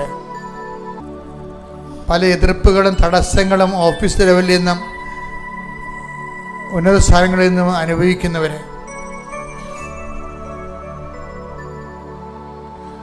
പിരിഞ്ഞുപോയ മാതാപിതാക്കന്മാർ, ഭാര്യാഭർത്താക്കന്മാർ, അവർ വീണ്ടും ഒരുമിച്ച് കൂടാൻ ആഗ്രഹിക്കുന്നവർ, കേസിലകപ്പെട്ടിരിക്കുന്നവർ, അത് വിടുതലിന് വേണ്ടി പ്രാർത്ഥിക്കുന്നവർ, ഭാഗോടമ്പടികൾ, കോടതി കേസുകൾ, സ്ഥലസംബന്ധമായ കേസുകൾ, അതിലെല്ലാം വല്ലാത്ത വൈഷമ്യങ്ങൾ അനുഭവിക്കുന്നവർ, ജീവിതം ഇങ്ങനെ നിന്ന് നിലച്ചു പോയവർ, ഇനി ഒരടി മുന്നോട്ട് പോകാൻ പറ്റാത്ത രീതിയിൽ ജീവിതം നിലച്ചു പോയവർ, മനസ്സുകൊണ്ട് നിലച്ചു പോയവർ,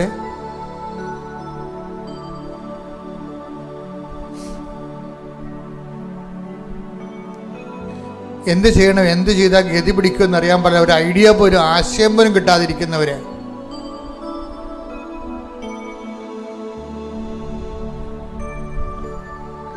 ദൂരയാത്രയ്ക്ക് വേണ്ടി ഒരുങ്ങുന്നവർ, അതിനുവേണ്ടി ശ്രമിച്ചിട്ട് പരാജയപ്പെടുന്നവർ, സമ്പത്ത് അന്യായമായിട്ട് അന്യൻ്റെ കയ്യിൽ അകപ്പെട്ടിട്ട് തിരിച്ചു കിട്ടാത്തവർ,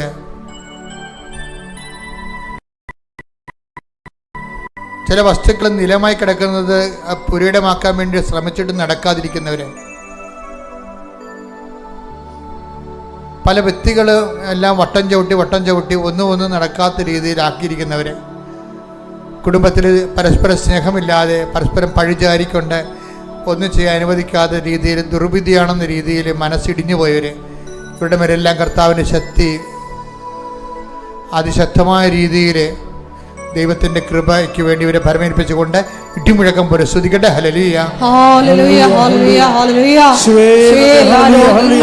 ജീവിത ദുരിതങ്ങളെ ഏറ്റെടുത്തുകൊണ്ട് കർത്താവിന്റെ ഉന്നതമായ നാമത്തെ സഭയുടെ അധികാരത്തിൽ 39 വർഷം അർപ്പിച്ച കൃപാന്റെ യോഗ്യതയാൽ കൃപാസമർത്താറെ ജീവനോടെ പ്രത്യക്ഷപ്പെട്ട പരിശുദ്ധമ്മയുടെ മധ്യസ്ഥ അൾത്താരെ നടന്ന 10,000കണക്കിന് ആരാധന ശക്തിയാൽ യേശുവിൻ്റെ ഉന്നതമായ നാമത്തിലെ നിന്റെ മുഴുവൻ തടസ്സങ്ങൾ, സ്കൂളിന് അഡ്മിഷൻ കിട്ടാനുള്ള തടസ്സങ്ങൾ, പരീക്ഷയ്ക്ക് ഉന്നതമായ വിജയം കൈവരിക്കാനുള്ള തടസ്സങ്ങൾ, അതുപോലെ തന്നെ റീവാലുവേഷൻ കൊടുത്തിട്ടുള്ളവർ, അഡ്മിഷന് വേണ്ടി ഉന്നത വിദ്യാഭ്യാസത്തിന് വേണ്ടി പരിശ്രമിക്കുന്നവർ, അതുപോലെ സ്കൂളിൻ്റെ തന്നെ പെർമിഷൻ കിട്ടാൻ വേണ്ടി പ്രയാസമുള്ളവർ, ക്ലാസ് റൂമിൻ്റെ പെർമിഷൻ കിട്ടാൻ വേണ്ടി പ്രയാസമുള്ളവർ, പല തരത്തിലുള്ള ഹൗസിന് നമ്പർ കിട്ടാത്തവർ, ഇങ്ങനെ എല്ലാ തടസ്സങ്ങളും യേശുവിൻ്റെ നാമത്തിൽ പരിശുദ്ധമ്മയുടെ മധ്യസ്ഥത്തിലെ മാർഗ തടസ്സങ്ങൾ യേശുവിന്റെ നാമത്തിൽ മാറിപ്പോകട്ടെ.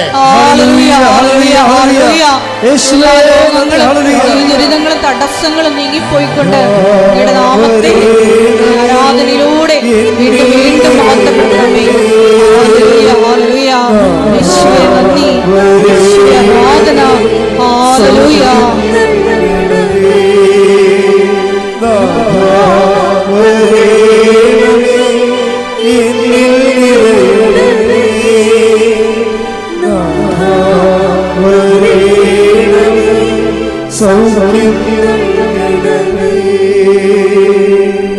മുട്ട നിൽക്കുക. മൗനമായി പ്രാർത്ഥിക്കേണ്ട സമയമാണിത്. വ്യക്തിപരമായ ആവശ്യങ്ങൾക്ക് വേണ്ടി മൗനമായി പ്രാർത്ഥിക്കുന്ന സമയമാണിത്. ഓൺലൈനിലുള്ളവരും ഇപ്പോൾ പ്രാർത്ഥിക്കുക.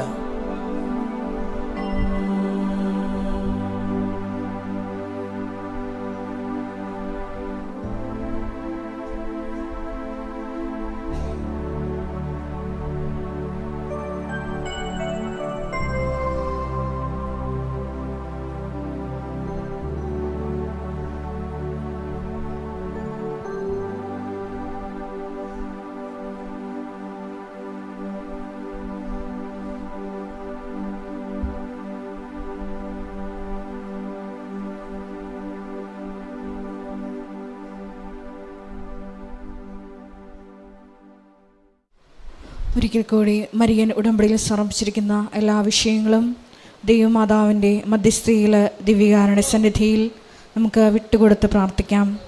ഹെബ്രായർ 4:16 തിരുവചനമനുസരിച്ച് വേണ്ട സമയത്ത് കരുണയും കൃപാവരവും ലഭിക്കുന്നതിനു വേണ്ടി പ്രത്യാശയുടെ കൃപാവരത്തിൻ്റെ സിംഹാസനത്തെ പ്രത്യാശയോടുകൂടി നമുക്ക് സമീപിക്കാം.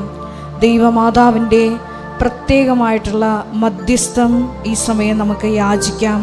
തക്ക സമയത്ത് ദൈവമാതാവ് പുത്രനോട് പറഞ്ഞ് നമ്മുടെ വിഷയങ്ങളിൽ സമയബന്ധിതമായി ഇടപെട്ടുകൊണ്ട് എത്രയും വേഗം പ്രത്യക്ഷീകരണത്തിൻ്റെ സാക്ഷ്യമായി ഈ അൾത്താരയിൽ നിൽക്കാനുള്ള കൃപയ്ക്ക് വേണ്ടി പ്രാർത്ഥിച്ചുകൊണ്ട് ശിരസ്സ് നമിച്ച് നമുക്ക് ദിവ്യകാരുണ്യനാഥൻ്റെ ആശീർവാദം സ്വീകരിക്കാം.